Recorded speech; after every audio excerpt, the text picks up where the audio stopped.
বিসমিল্লাহির রহমানির রহিম। পরম করুণাময় ও অসীম দয়ালু আল্লাহর নামে শুরু। ومن أحسن قولا ممن دعا إلى الله وعمل صالحا وقال إنني من المسلمين। একদিন চলে যাব আমরা সবাই, থাকবো না আমরা কেহ, শুধু মাটির নিচে পড়ে রবে দেহ, শুধু মাটির নিচে পড়ে রবে দেহ। একদিন চলে যাব আমরা সবাই, থাকবো না আমরা কেহ, শুধু মাটির নিচে পড়ে রবে দেহ, শুধু মাটির নিচে পড়ে রবে দেহ। আসসালামু আলাইকুম ওয়া রাহমাতুল্লাহি ওয়া বারাকাতুহু।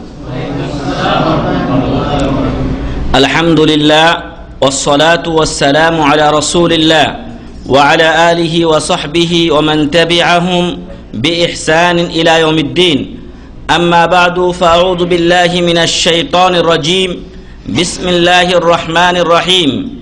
قال تعالى في القرآن الحكيم: إن الذين يكتمون ما أنزلنا من البينات والهدى من بعد ما بيناه للناس في الكتاب أولئك يلعنهم الله ويلعنهم اللاعنون.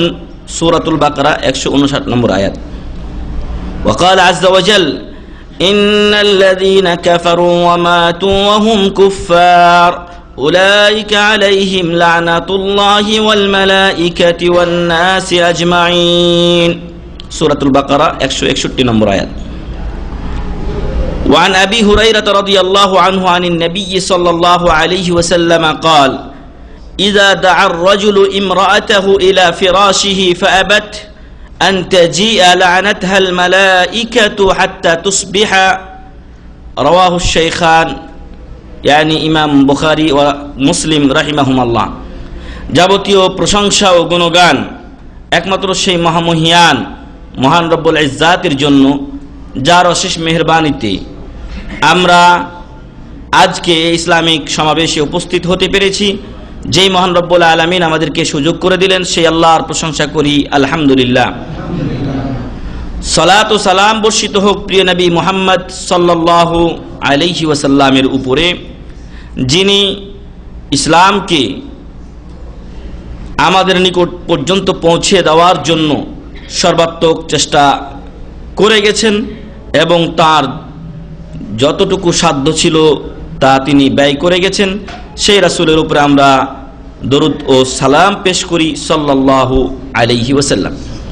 সম্মানিত ভাই এবং বন্ধুগণ, আজকে আমরা যে বিষয় নিয়ে আলোচনা করব তা অত্যন্ত একটি গুরুত্বপূর্ণ বিষয়, আর তা হচ্ছে আল মালউনুনা ফিল কিতাবি ওয়াস সুন্নাহ। কোরআন ও হাদিসে অভিশপ্ত ব্যক্তিগণ। কোরআন ও হাদিসে অভিশপ্ত ব্যক্তিগণ। কোরআন ও হাদিসে বেশ কিছু ব্যক্তিদেরকে বা বেশ কিছু এমন কাজ আছে যা কোনো ব্যক্তি করলে কোরআন তাদেরকে, হাদিস তাদেরকে কি করেছে? অভিশাপ দিয়েছে। আর আমরা এই অভিশাপের বিষয়টি এজন্য আজকে চয়ন করেছি যে অভিশাপ এটা একটা মারাত্মক হারাম বিষয়, এবং যারা এই অভিশপ্ত কাজগুলো করে আল্লাহ তাদেরকে কঠিন শাস্তির ওয়াদা দিয়েছেন। আরো জেনে রাখা ভালো যে অভিশপ্ত ব্যক্তি যারা, তারা যে কাজটা করে সেটা কবিরা গুনাহ। এর আগে আমরা বলেছি আপনাদেরকে কবিরা গুনাহ কাকে বলা হয়। কেউ আছেন কি কবিরা গুনাহ কাকে বলা হয় বলতে পারবেন? জি ভাই বলেন।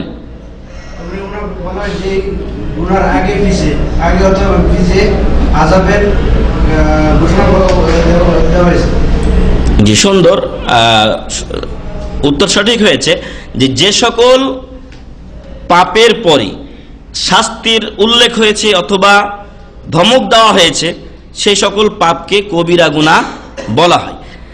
তো যে সকল বিষয়ে মানুষকে অভিশাপ দেওয়া হয়েছে, অভিশাপটাই একটা আযাব, একটা শাস্তি, এবং যত অভিশপ্ত কাজ আছে সবগুলোই কবিরা গুনার অন্তর্ভুক্ত, এবং মোস্টেড কবিরা গুনাহ মানে বড় কবিরা গুনার অন্তর্ভুক্ত। কবিরা গুনাহ মানেই বড় গুনাহ, তার মধ্যে হাই লেভেলের গুনাহগুলো হচ্ছে অভিশপ্ত পাপগুলো। এজন্য আজকে আমরা এই বিষয়টা চয়ন করেছি। আরো জেনে রাখা ভালো যে বর্তমান সময়ে বিভিন্ন অপরাধে জড়িয়ে যাওয়ার কারণে মানুষদের ভিতরে অনেকেই এই অভিশাপের হকদার হয়ে গেছে। আবার অনেকে আছে যে ওই অভিশপ্ত কাজগুলো করে না, কিন্তু করার জন্য শয়তান সবসময় তাকে কি করে, ওয়াসওয়াসা দেয়। তারপরে মানুষের মাঝে আজকে অভিশাপের প্রচার ও প্রসার বেশি হয়ে গেছে। মানুষ অভিশাপ শব্দটিকে ব্যবহারের ক্ষেত্রে কোনো তোয়াক্কা করে না। এর যে ভয়াবহতা কত বেশি সেদিকে সে খেয়াল করে না। কথায় কথায় বলে দেয় আল্লাহ তোকে লানত করুক। অনেক মা বাবা আছে সন্তানদের জন্য এই বদদোয়া করে দেয়, অথবা অনেক বড়রা আছেন যারা ছোটদের জন্য এই কথা বলে দেন, অনেক ছোটরা বড়দেরকে কথা বলে দেন। ফলে আমাদের অবশ্যই এ ব্যাপারে সতর্ক হওয়া একান্ত জরুরি। তাই আজকে আমরা এই বিষয়টি চয়ন করেছি যাতে করে আমরা অভিশপ্ত কাজগুলো জানি এবং নিজেরা বিরত থেকে জাতিকে সে ব্যাপারে সতর্ক করতে পারি, আর আমরা যত্রতত্র যেন অভিশাপের ব্যবহার না করি। সাথে সাথে অভিশপ্ত কাজগুলো থেকে আমরা নিজেরা দূরে থাকব, জাতিকে এ ব্যাপারে সতর্ক করব, যাতে অভিশপ্ত কাজ করে আল্লাহর রহমত থেকে আমাদেরকে বিতাড়িত না হতে হয়। সম্মানিত ভাই এবং বন্ধুগণ, মহান রব্বুল আলামিনের কাছে দোয়া করি যে এই বিষয়টি যেন আমরা ভালোভাবে উপলব্ধি করতে পারি, আল্লাহুম্মা আমিন, এবং এটাকে মনে রেখে আমরা আমাদের জাতির কাছে যেন এটা পৌঁছে দিতে পারি। আল্লাহ আমাদের সে তৌফিক দান করুন, আল্লাহুম্মা আমিন। সর্বপ্রথম আমাদেরকে জানা দরকার লানত কাকে বলা হয়। লানতকে আমরা বাংলা শব্দে অভিশাপ বলে জানি, তাই না? লানত মানে অভিশাপ। আর এই অভিশাপ বা লানতের শাব্দিক অর্থ হচ্ছে হুয়াল ইবআদ ওয়া তারাদু আন মিনাল খাইর। লানত হলো কল্যাণ থেকে দূরে সরিয়ে দেওয়া অথবা তাড়িয়ে দেওয়া। ইসলামী শরীয়তের পরিভাষায় লানত বলা হয়েছে হুয়াল ইবআদ ওয়া তারাদু আন রাহমাতিল্লাহি তাআলা। যেই ব্যক্তিকে বা কোনো ব্যক্তিকে আল্লাহর রহমত থেকে দূরে সরিয়ে দেওয়া এবং তাড়িয়ে দেওয়ার নাম হচ্ছে আল্লানা বা অভিশাপ। বুঝে আসছে? ইসলামী শরীয়তের পরিভাষায় কোনো ব্যক্তিকে আল্লাহর রহমত থেকে দূরে সরিয়ে দেওয়া অথবা তাকে দূরে তাড়িয়ে দেওয়ার নাম হচ্ছে লানত বা অভিশাপ। আপনি যখন কাউকে লানত করবেন, অভিশাপ দিবেন, তখন তার অর্থ এই দাঁড়ায় যে আল্লাহ যেন তোমাকে রহমত না করেন, দয়া না করেন, রহমত থেকে দয়া থেকে আল্লাহ যেন তোমাকে বঞ্চিত করেন। এ হচ্ছে লানতের কথা, অর্থ। যে সমস্ত কাজ লানত যুক্ত, অভিশাপ যুক্ত, তা কোরআন ও হাদিসে অনেক অনেক। আমরা সংক্ষেপে কিছু আপনাদের সামনে পেশ করার চেষ্টা করব ইনশাআল্লাহ। আজকে যদি শেষ হয় তো আলহামদুলিল্লাহ, না হলে হয়তো বাকিটা পরবর্তীতে পূরণ করতে হবে। ওয়ামা তৌফিক ইল্লা বিল্লাহ। আমরা শুরু করছি অভিশপ্ত বিষয়াবলী। 1 নাম্বার অভিশপ্ত বিষয়াবলীর মধ্যে আমি উল্লেখ করব আল কিজবু। আল কিজবু মিথ্যা কথা বলা, মিথ্যার আশ্রয় নেওয়া এবং মিথ্যা কেন্দ্রিক যা কিছু আছে তাই এর মধ্যে অন্তর্ভুক্ত হবে। আর মিথ্যা হলো বাস্তবতার বিপরীত। মিথ্যা কি? বাস্তবতার বিপরীত। বাস্তবে ঘটছে একরকম, আপনি মানুষকে বলছেন অন্যরকম, করেছেন একরকম, বলছেন আর একরকম। এটা হচ্ছে মিথ্যা। মিথ্যার অপোজিট হচ্ছে বা বিপরীত জিনিস হচ্ছে আসিদক, সত্য। আর সত্য হলো যে বিষয় যেভাবে ঘটেছে বা যে কথা আপনি যেভাবে বলেছেন অন্য কেউ বলেছে সেটাকে সেভাবেই উপস্থাপন করার নাম হচ্ছে আসিদক, সত্য। আর এর বিপরীত বলে দেওয়ার নাম হচ্ছে আল কিজব। লম্বা হাদিসে বর্ণিত হয়েছে যে তোমরা সত্য কথা বলো এবং সত্য পথে চলো, সত্যের মাধ্যমে কাজ নাও, এক কথায় সত্যই যেন তোমার হয় চরিত্র। আর এই জন্য আপনারা এই সৌদি আরবে আসার পর একটা শব্দ শুনেছি, সাদিক। সাদিক সিদকুন থেকে এসেছে, সিদকুন মানে সত্য কথা বলা। আপনি আপনার বন্ধুর কাছে মিথ্যা কথা বলতে পারেন না, এজন্য তাকে সাদিক বলা হয়েছে। বন্ধু, বন্ধু মানে তাকে আপনি মিথ্যা কথা বলেন না। অন্যকে আপনি ধোঁকা দিতে পারেন, কিন্তু আপনার বন্ধুকে আপনি ধোঁকা দিবেন না, এজন্য আপনার সাদিক, আপনার বন্ধু। আর আল্লাহ রাসূল সাল্লাল্লাহু আলাইহি ওয়াসাল্লাম বলেন যে আলাইকুম বিসিদক, তোমরা তোমাদের উপরে ফরজ করে নাও, আবশ্যক করে নাও সত্যকে। কেন? ফা ইন্নাস সিদকা ইয়াহদি ইলাল বির, সত্য মানুষকে নেকির পথ দেখায়, ভালোর পথ দেখায়, এবং ভালোর পথ মানুষকে কোথায় নিয়ে যায়? জান্নাতে নিয়ে যায়। এবং এটাই হচ্ছে একজন মুসলিমের সবচেয়ে বড় পাওয়ার জিনিস, যে সে জান্নাত চাইবে আল্লাহর কাছে। আর ওয়া ইয়াকুম ওয়াল কিযব, তোমরা নিজেদেরকে বিরত রাখবে, বাঁচিয়ে রাখবে মিথ্যা বলা থেকে, মিথ্যা সাক্ষ্য দেওয়া থেকে, মিথ্যার মাধ্যমে কাজ নেওয়া থেকে। যে কোনো ভাবে মিথ্যা হতে পারে। আপনি সরাসরি মিথ্যা বলতে পারেন, মিথ্যা একজনকে ভাব দেখাতে পারেন। আপনি একটা কাজ করেছেন, আপনি মুখে কথা বলছেন না, কিন্তু এমন ভাব দেখাচ্ছেন যে আপনি মনে হয় কাজটা করেননি, অন্য কেউ করেছে, ফলে আপনি মিথ্যার আশ্রয় নিলেন। আল্লাহ রাসূল সাল্লাল্লাহু আলাইহি ওয়াসাল্লাম বলেন ওয়া ইয়াকুম ওয়াল কিযব, মিথ্যা থেকে তোমরা বেঁচে থাকবে। কেন? ফা ইন্নাল কিযবা ইয়াহদি ইলাল ফুজুর, মিথ্যা মানুষকে পাপের পথ দেখায়। আগেরটা ছিল কি?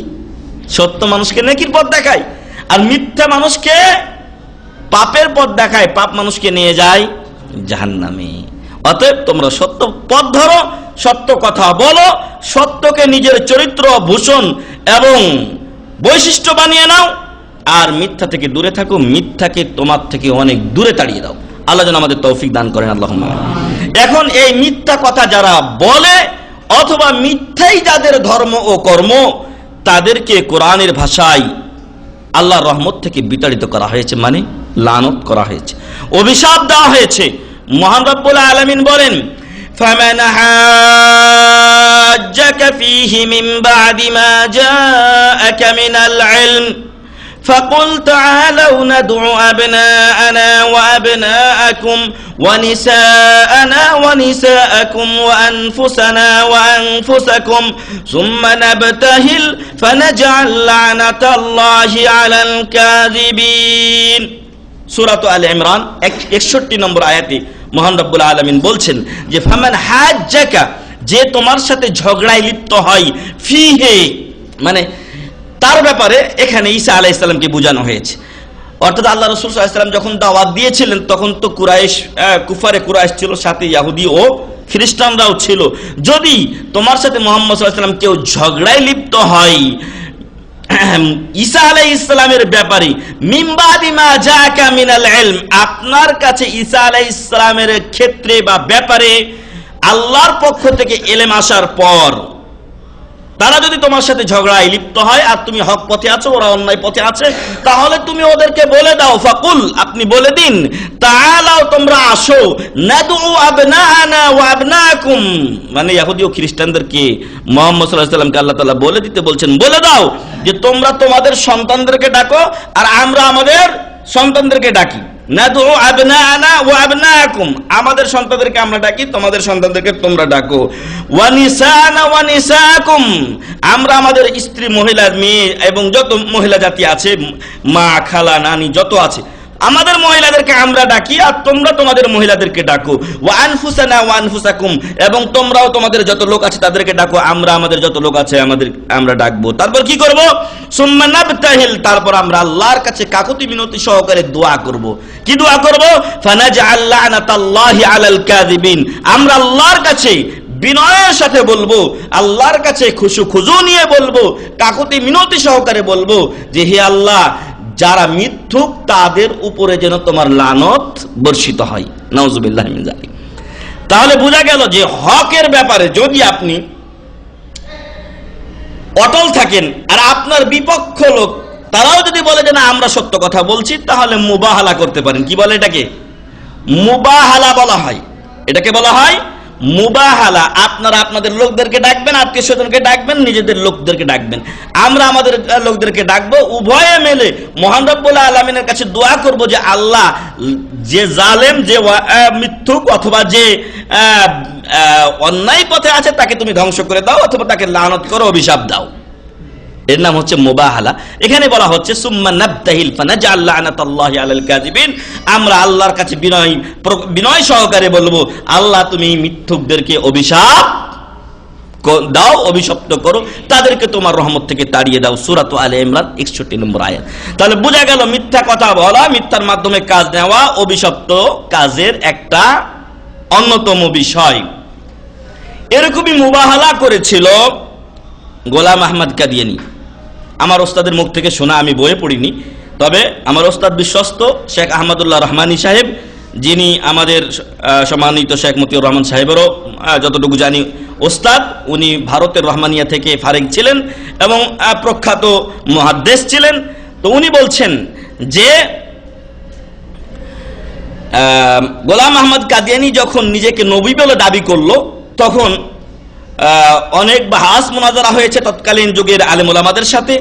শেষ পর্যন্ত সানাউল্লাহ অমৃতসরী সাহেবের সাথেও তার বেশ কিছু বাহাস মুনাজারা হয়। একদিন গোলাম আহমদ কাদিয়ানী নিজেই সে তার ছাপানো পেপার বা পত্রিকাতে বা মাসিক পত্রিকায়, পাক্ষিক পত্রিকায় সে লিখে যে যদি আমি সত্য হই তাহলে আল্লাহ তাআলা যেন আমাকে বিজয়ী করে, আর যদি আমি মিথ্যা হই তাহলে আমাকে যেন আল্লাহ তাআলা কিছুদিনের মধ্যে ধ্বংস করে দেয় এবং লাঞ্ছিত ভাবে ধ্বংস করে। সানাউল্লাহ অমৃতসরী সাহেব তার এই মুবাহালাকে গ্রহণ করলেন এবং তিনি বললেন যে ঠিক আছে, আপনার এই মুবাহালা গ্রহণ করা হলো, আল্লাহর কাছে আমিও দোয়া করি যে আমরা হক পথে আছি, আর যদি আমরা না হক পথে থাকি, অন্যায় পথে থাকি, তাহলে আমাদের জন্য খারাপই হয়, আর না হলে আপনি যদি অন্যায় পথে থাকেন তাহলে আপনার জন্য খারাপই হয়। এই কথা বলার পর কিছুদিন যেতে না যেতে দেখা গেছে যে গোলাম আহমদ কাদিয়ানী পায়খানায় পড়ে মারা গেছে। এটা ছিল মুবাহালা।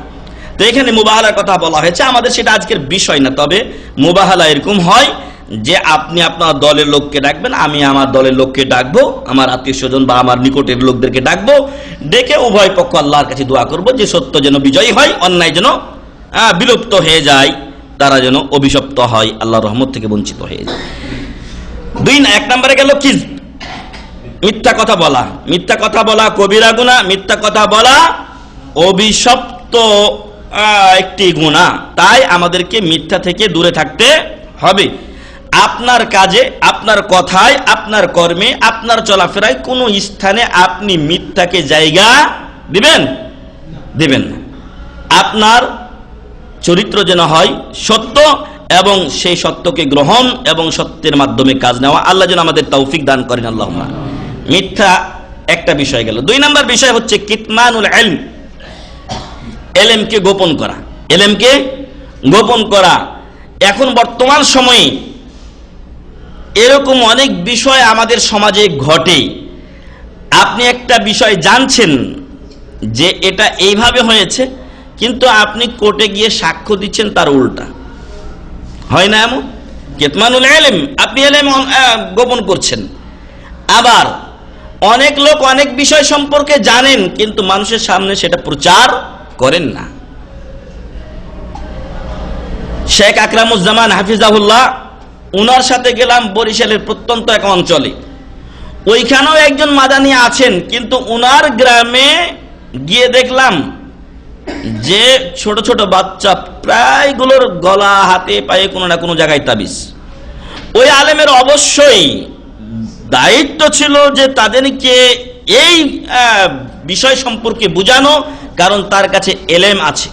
তিনি মদিনায় পড়েছেন এবং মদিনায় অবশ্যই তাকে পড়ানো হয়েছে তাবিজ কবজ ঝোলানো শিরক, কিন্তু তিনি কিতমানুল ইলম করেছেন। তার জ্ঞান তিনি লুকিয়ে রেখেছেন, জনগণের ভয়ে হোক যে মানুষ গ্রহণ করবে না, অথবা তাদেরকে কোনো গুরুত্ব না দেওয়া হোক, যে কোনো ভাবে হোক না কেন, তিনি কিন্তু এটা প্রচার করেননি। তো এই কিতমানুল ইলম করা যাবে না, এটা একটা অভিশপ্ত কাজ। আল্লাহ কোরআনে বলছেন, ইন্নাল্লাযীনা ইয়াকতুমুনা মা আনজালনা মিনাল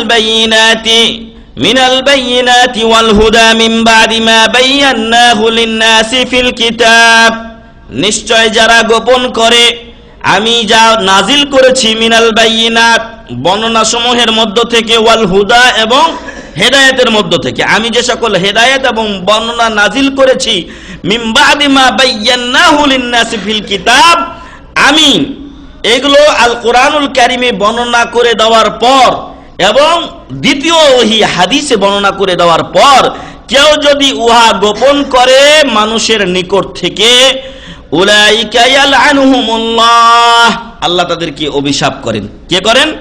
আল্লাহ তাআলা তাদেরকে অভিশাপ করেন। আর অভিশাপ করেন কে? ওয়া ইয়ালআনুহুমুল লাঈনুন, এবং যারা অভিশাপ দাতা তারাও তাদেরকে অভিশাপ দেয়। আল বাকারা, সূরাতুল বাকারার 159 নম্বর আয়াত। তাহলে এখান থেকে বোঝা গেল যে জ্ঞান গোপন করা যাবে না, ইলম গোপন করা যাবে না। আমাদের সমাজে বর্তমান এই দলের লোক মেলা, বিশেষ করে মৌলবী শ্রেণীর লোক যারা আছে তারা অনেকেই জানে যে মিলাদ অথবা এরকমই শবে বরাত অথবা শবে মেরাজ অথবা মৃত্যু কেন্দ্রিক মেলা বেদাত, এগুলো কোরআন ও হাদিসে নেই, এরকম জানা লোকদের সংখ্যাও মেলা। অনেকে আছে গোড়ামি বশত করে যাচ্ছে, অথবা অনেকে জানে না, মনে করছে এটা ঠিক। এরকম লোকদের সংখ্যা যেরকম নেহায়েত কম নয়, এরকম লোকদের সংখ্যাও কম নয় যারা জানে যে এগুলো ঠিক নয় এবং তার কাছে সহি এলেম আছে, এরপরও হয়তো নিজের চাকরি চলে যাওয়া অথবা দুটো পয়সা চলে যাওয়া অথবা দাওয়াত না পাওয়া ইত্যাদির ভয়ে বা লোভে তারা কি করে না, সত্য এলেম প্রচার ও প্রসার করে না। অবশ্যই এ সমস্ত লোকেরা এই দলের অন্তর্ভুক্ত হবে। তবে যদি এরকম হয় যে আমি চেষ্টা করে যাচ্ছি, কিছু কিছু বলতেছি, আস্তে আস্তে ইনশাআল্লাহ বলবো, তাহলে তারা এই দলের অন্তর্ভুক্ত ইনশাআল্লাহ হবেন না। কারণ আল্লাহ বলছেন ফাত্তাকুল্লাহা মাস্তাতাতুম, তোমরা আল্লাহকে ততটুক ভয় করো যতটুক পারো। যে যতটুক যে পরিবেশে আছে সেইভাবে সে ধীরে ধীরে ধীরে ধীরে দাওয়াতটা প্রচার করে যাবে। কিন্তু একেবারে আমি মুখ বন্ধ করে দেব, কাউকে আমি এই ব্যাপারে কিছুই বলবো না, আর আমি আমার ব্যবসা নিয়ে পড়ে থাকবো, অবশ্যই এই আয়াতে তারা শামিল হবে এবং তারা আল্লাহ তাআলার লানতের উপযুক্ত হবে এবং অবশ্যই আল্লাহর লানতে এবং অন্যান্য সকল লানতকারীদের লানতে তারা কি হবে, শরীক ও শামিল হবে। তাহলে আমরা দ্বিতীয় বিষয় কি জানতে পারলাম? কেতমানুল ইলম, ইলম গোপন করা। তাই আমরা এখানে যা শিখছি সেই শিক্ষাটা যেন আমাদের পাকাপোক্ত হয়। আপনি একটা বিষয় জেনেছেন, আপনি এটা প্রচার করতে গেলে অবশ্যই বিষয়টা আপনাকে ভালো করে জানতে হবে। আপনি জানলেন যে এটা ঠিক না, এটুকুই আপনার জন্য যথেষ্ট নয়। অবশ্যই আপনাকে ওই বিষয় সম্পর্কে অন্তত কোরআনের একটা আয়াত, হাদিস থেকে রাসূল সাল্লাল্লাহু আলাইহি ওয়াসাল্লামের একটা হাদিস অথবা দুইটা হাদিস আপনাকে অবশ্যই অবশ্যই জানতে হবে এবং সেটা কোন কিতাবে কত নাম্বার বা কোথায় আছে সেটাও আপনাকে জানতে হবে। তারপর আপনি আপনার জাতির কাছে এটা পেশ করবেন। আর দলিলবিহীন কোনো কথা আপনার গৃহীত বা গ্রহণীয় হবে না। তাই আপনি আপনার এলেমকে আরো সমৃদ্ধ করুন, এদিক ওদিক ছোটাছুটি না করে কিছু সময় আপনি কোরআন ও হাদিস সম্পর্কে জ্ঞান অর্জন করুন। প্রত্যেকদিন একটা টাইম আপনি নির্ধারণ করুন যে সময়ে আপনি কি পড়বেন, একটা মাসালা পড়বেন। প্রতিদিন আপনি একটা মাসালা পড়বেন, মানে একটা পৃষ্ঠা আপনি নির্ধারণ করুন যে কোনো একটা বইয়ের, যে আমি আজকে এই পৃষ্ঠাটা পড়ব। অথবা আপনি একটা টাইম নির্ধারণ করুন যে আমি আসরের পর টাইম পাই, আমি আসরের পরে এক পৃষ্ঠা পড়ব, এশারের পরে এক পৃষ্ঠা পড়বো আর একটা বই অন্য বিষয়ে।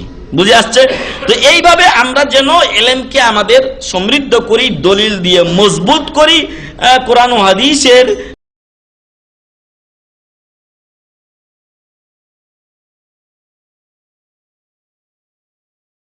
দিয়ে, দলিল আদিল্লা দিয়ে, এবং এটাকে জাতির কাছে প্রচার করি।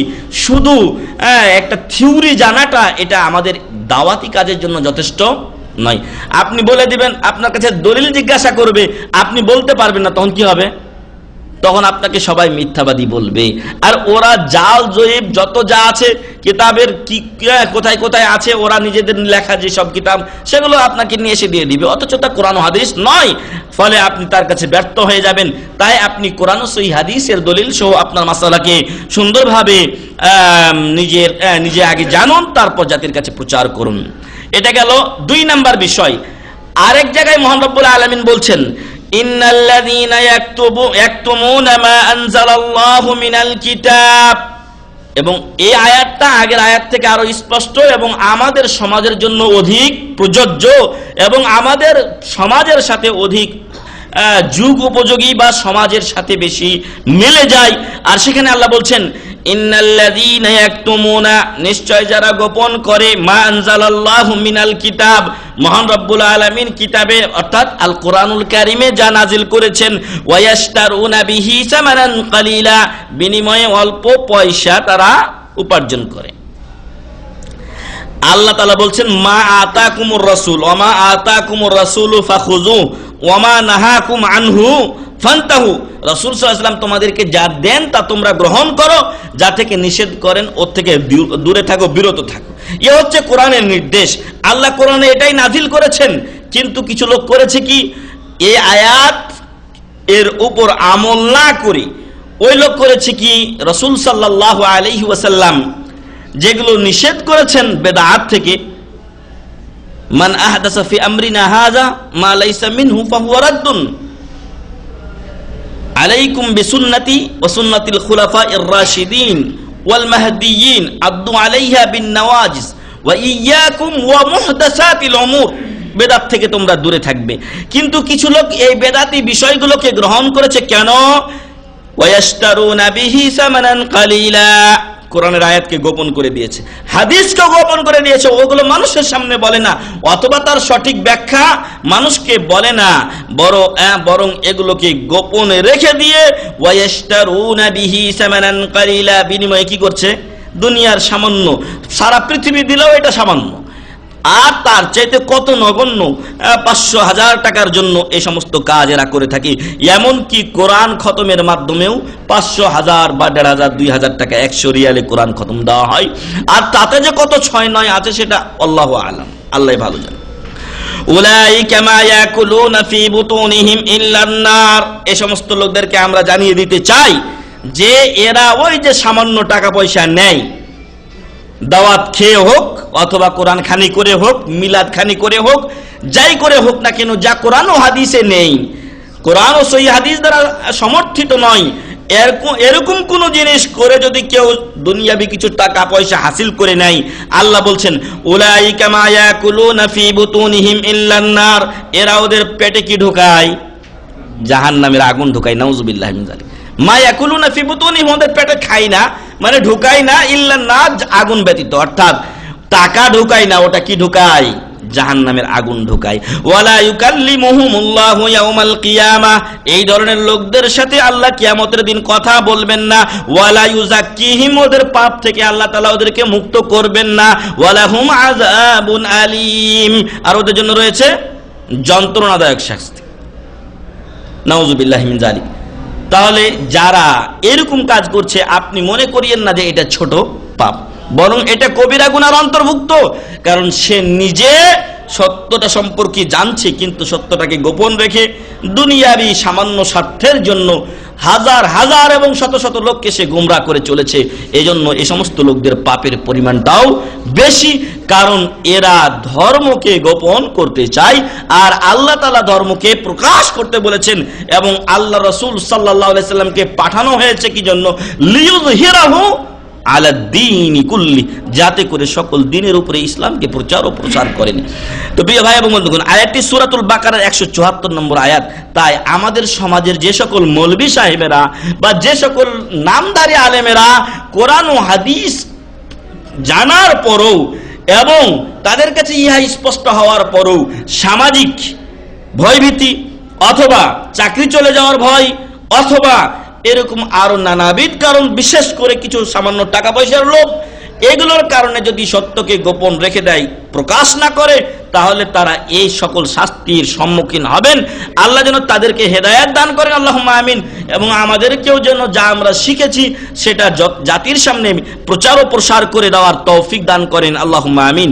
এবং এক্ষেত্রে আমরা বলবো যে আপনার জন্য সুসংবাদ, আল্লাহ রাসূল সাল্লাল্লাহু আলাইহি ওয়াসাল্লাম বলছেন, নাদ্দারাল্লাহু ইমরাআন সামিআ মিন্না শাইআন ফাবাল্লাগাহু কামা সামিআহু। নাদ্দারাল্লাহ, আল্লাহ সতেজ করুন, উজ্জ্বল করুন। কার দোয়া? নবী মুহাম্মদুর রাসূলুল্লাহ সাল্লাল্লাহু আলাইহি সাল্লামের দোয়া। কার জন্য? ওই ব্যক্তির জন্য। নাদ্দারাল্লাহু ইমরাআন, আল্লাহ ওই ব্যক্তির চেহারাকে উজ্জ্বল করুন, সতেজ করুন। নাদরা বলা হয় খাজরা সেমসেম নাদরা, অর্থাৎ সবুজ শ্যামল সতেজ যে গাছপালা, শাকসবজি, উদ্ভিদ বা ঘাস ইত্যাদি আপনি দেখলে যেরকম আপনার মন ভরে যায়, ওই রকম আল্লাহ বলছেন যে আল্লাহ ওই সমস্ত, রাসূল সাল্লাল্লাহু আলাইহি ওয়াসাল্লাম বলছেন যে আল্লাহ ওই সমস্ত লোকদের চেহারাকে তুমি উজ্জ্বল করে দাও, সতেজ করে দাও, যারা কি করে? সামিয়া মিন্না শাইয়া, আমাদের কাছ থেকে, মুহাম্মদ সাল্লাল্লাহু আলাইহি ওয়াসাল্লামের কাছ থেকে, সাহাবায়ে কিরামের কাছ থেকে, কোরআন থেকে কিছু শুনে ফাবাল্লাগাহু, তারপর উহা অপরের কাছে পৌঁছে দেয়। আমাদের ওস্তাদ সেদিন বললেন যে বাল্লাগাহুর অর্থ হচ্ছে বালাগা থেকে। বালাগা মানে হচ্ছে সর্বোচ্চ উঁচু পর্যায়ের পৌঁছানো, খালি পৌঁছে দেওয়া না, আপনি এমনি পৌঁছাবেন না, পৌঁছানোর পদ্ধতি যেন হয় সবচেয়ে উন্নত পদ্ধতি, এমন পদ্ধতি যে পদ্ধতিতে যেখানে কাজ করবে সেই পদ্ধতিতেই পৌঁছাতে হবে। এজন্য আরবি ভাষার যে অলংকার, সেই ভাষাকে বলা হয় বা সেই বিষয়কে কি বলা হয়? ইলমুল বালাগা। ইলমুল বালাগা, ওইখান থেকেই এই বাল্লাগাহু শব্দটা গ্রহণ করা হয়েছে। অর্থাৎ আপনার দাওয়াতকে আপনি সবচেয়ে উন্নত পদ্ধতিতে এবং উন্নত উপায়ে পৌঁছাবেন। আল্লাহ রাসূল সাল্লাল্লাহু আলাইহি ওয়াসাল্লাম বললেন ফাবাল্লাগাহু, সেটাকে সবচাইতে উন্নত এবং আধুনিক উপায়ে পৌঁছালো। ফাবাল্লাগাহু কামা সামিআহু, যেইভাবে শুনেছে সেইভাবে পৌঁছাতে হবে। এমন নয় যে আমার পক্ষ থেকে একটু 6-9 বাড়িয়ে দিলাম, কমিয়ে দিলাম, না। এটাই হয়েছে আমাদের সমাজে, যেটা তার উপযোগী হয়েছে সেটাকে সে গ্রহণ করেছে, যেটা তার উপযোগী হয়নি ওটা থেকে চুপ থেকেছে। ফাবাল্লাগাহু কামা সামিআহু, ইহুদিদের চরিত্র।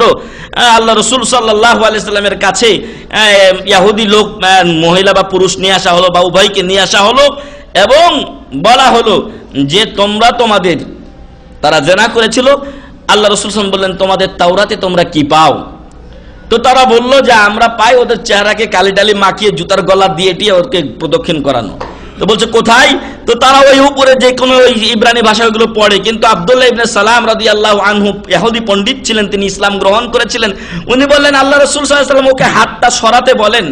হাতের নিচে লেখা ছিল আয়াতুর রাজম, তাওরাতে লেখা ছিল যে যারা বিবাহিত বা বিবাহিতা নারী পুরুষ জেনা করবে তাদেরকে রজম করে দিতে হবে। আল্লাহ রাসূল সাল্লাল্লাহু আলাইহি ওয়াসাল্লাম ইহুদির ফয়সালা করলেন তাওরাত অনুযায়ী যে ওদেরকে রজম করে দেওয়া হোক। প্রিয় ভাই এবং বন্ধুগণ, এই গোপন করা কাদের চরিত্র? ইহুদিদের চরিত্র। এটা আজকে মুসলমানদের মধ্যে চলে এসেছে। না, এটা করা যাবে না। ফাবাল্লাগাহু কামা সামিআহু, যেভাবে শুনেছেন আপনি সেইভাবে পৌঁছাবেন।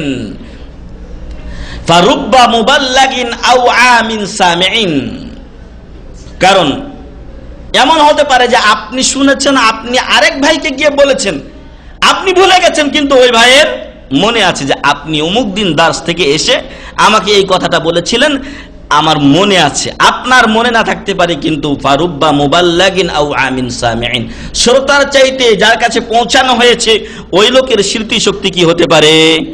বেশি হতে পারে, ধী শক্তি সম্পন্ন হতে পারেন ওই ব্যক্তি যার কাছে আপনি পৌঁছালেন কিন্তু আপনি ভুলে গেছেন।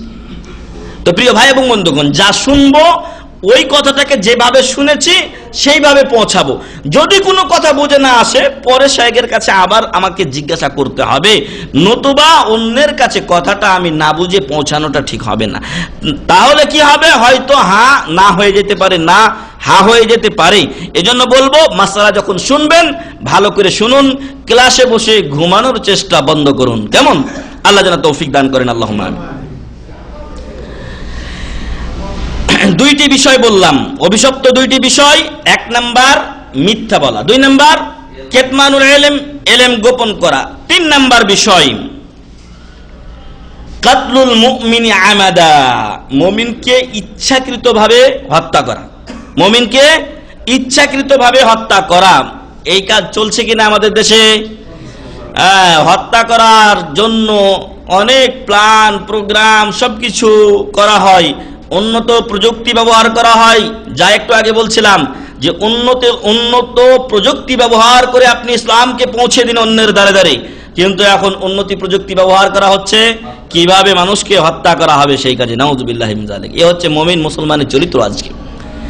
তাহলে কোনো ব্যক্তি যদি অপর মুমিন মুসলমানকে ইচ্ছাকৃত হত্যা করে সে অভিশপ্ত ব্যক্তিদের অন্তর্ভুক্ত। আমরা এখানে ওই সমস্ত ব্যক্তিদের কথা বলছি না যারা হয়তো ভুল ক্রমে হত্যা করে। যেমন আপনি গাড়ি ড্রাইভ করছেন, কিন্তু ড্রাইভ করতে করতে আপনি ঠিক চলছেন, হঠাৎ করে একটা লোক তার নিজের ভুলে রোডের সামনে দিছে দৌড়। এই যে লোকটা দৌড় দিল, এটা তো আপনার ভুল না, লোকটার ভুল, কিন্তু দেখা গেল যে লোকটা আপনার গাড়ির তলে চাপা পড়ে, আল্লাহ যেন হেফাজত করেন আমাদেরকে, আল্লাহুম্মা আমিন, হয়তো মারা গেল অথবা তার কিছু হয়ে গেল ইত্যাদি ইত্যাদি। তো এগুলো হচ্ছে ভুল ক্রমে। আপনি তাক করেছেন বন্দুক বা গুলি পাখি মারার জন্য, লেগে গেছে মানুষকে, হয়তো মরা পর্যন্ত পৌঁছে গেছে। তো এগুলো হলো খাতা, কাতলে খাতা, এটা এর অন্তর্ভুক্ত নয়।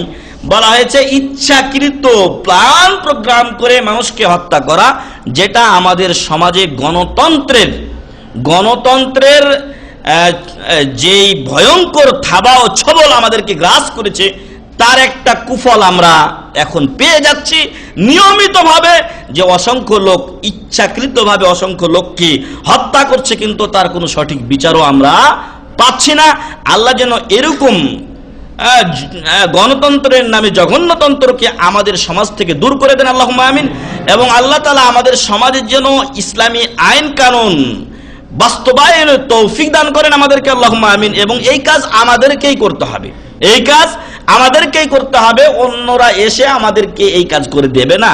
প্রিয় ভাই এবং বন্ধুগণ, আলহামদুলিল্লাহ এখন আমাদের সমাজে সহি আমল আকীদা আস্তে আস্তে প্রচার ও প্রসার হচ্ছে। যেরকম খারাপির প্রচার হচ্ছে, ভালো আমল সহি আমল আকীদারও প্রচার ও প্রসার হচ্ছে।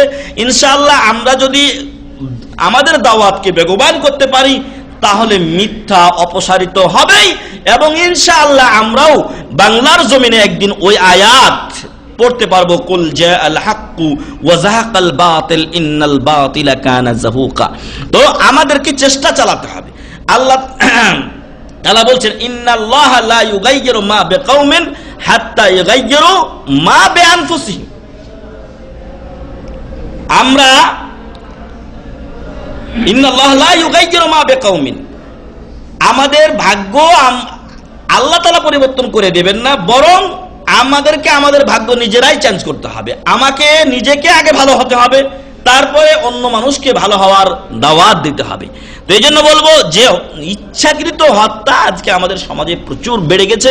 আল্লাহ যেন আমাদেরকে এগুলো থেকে হেফাজত করেন, আল্লাহুম্মা আমিন।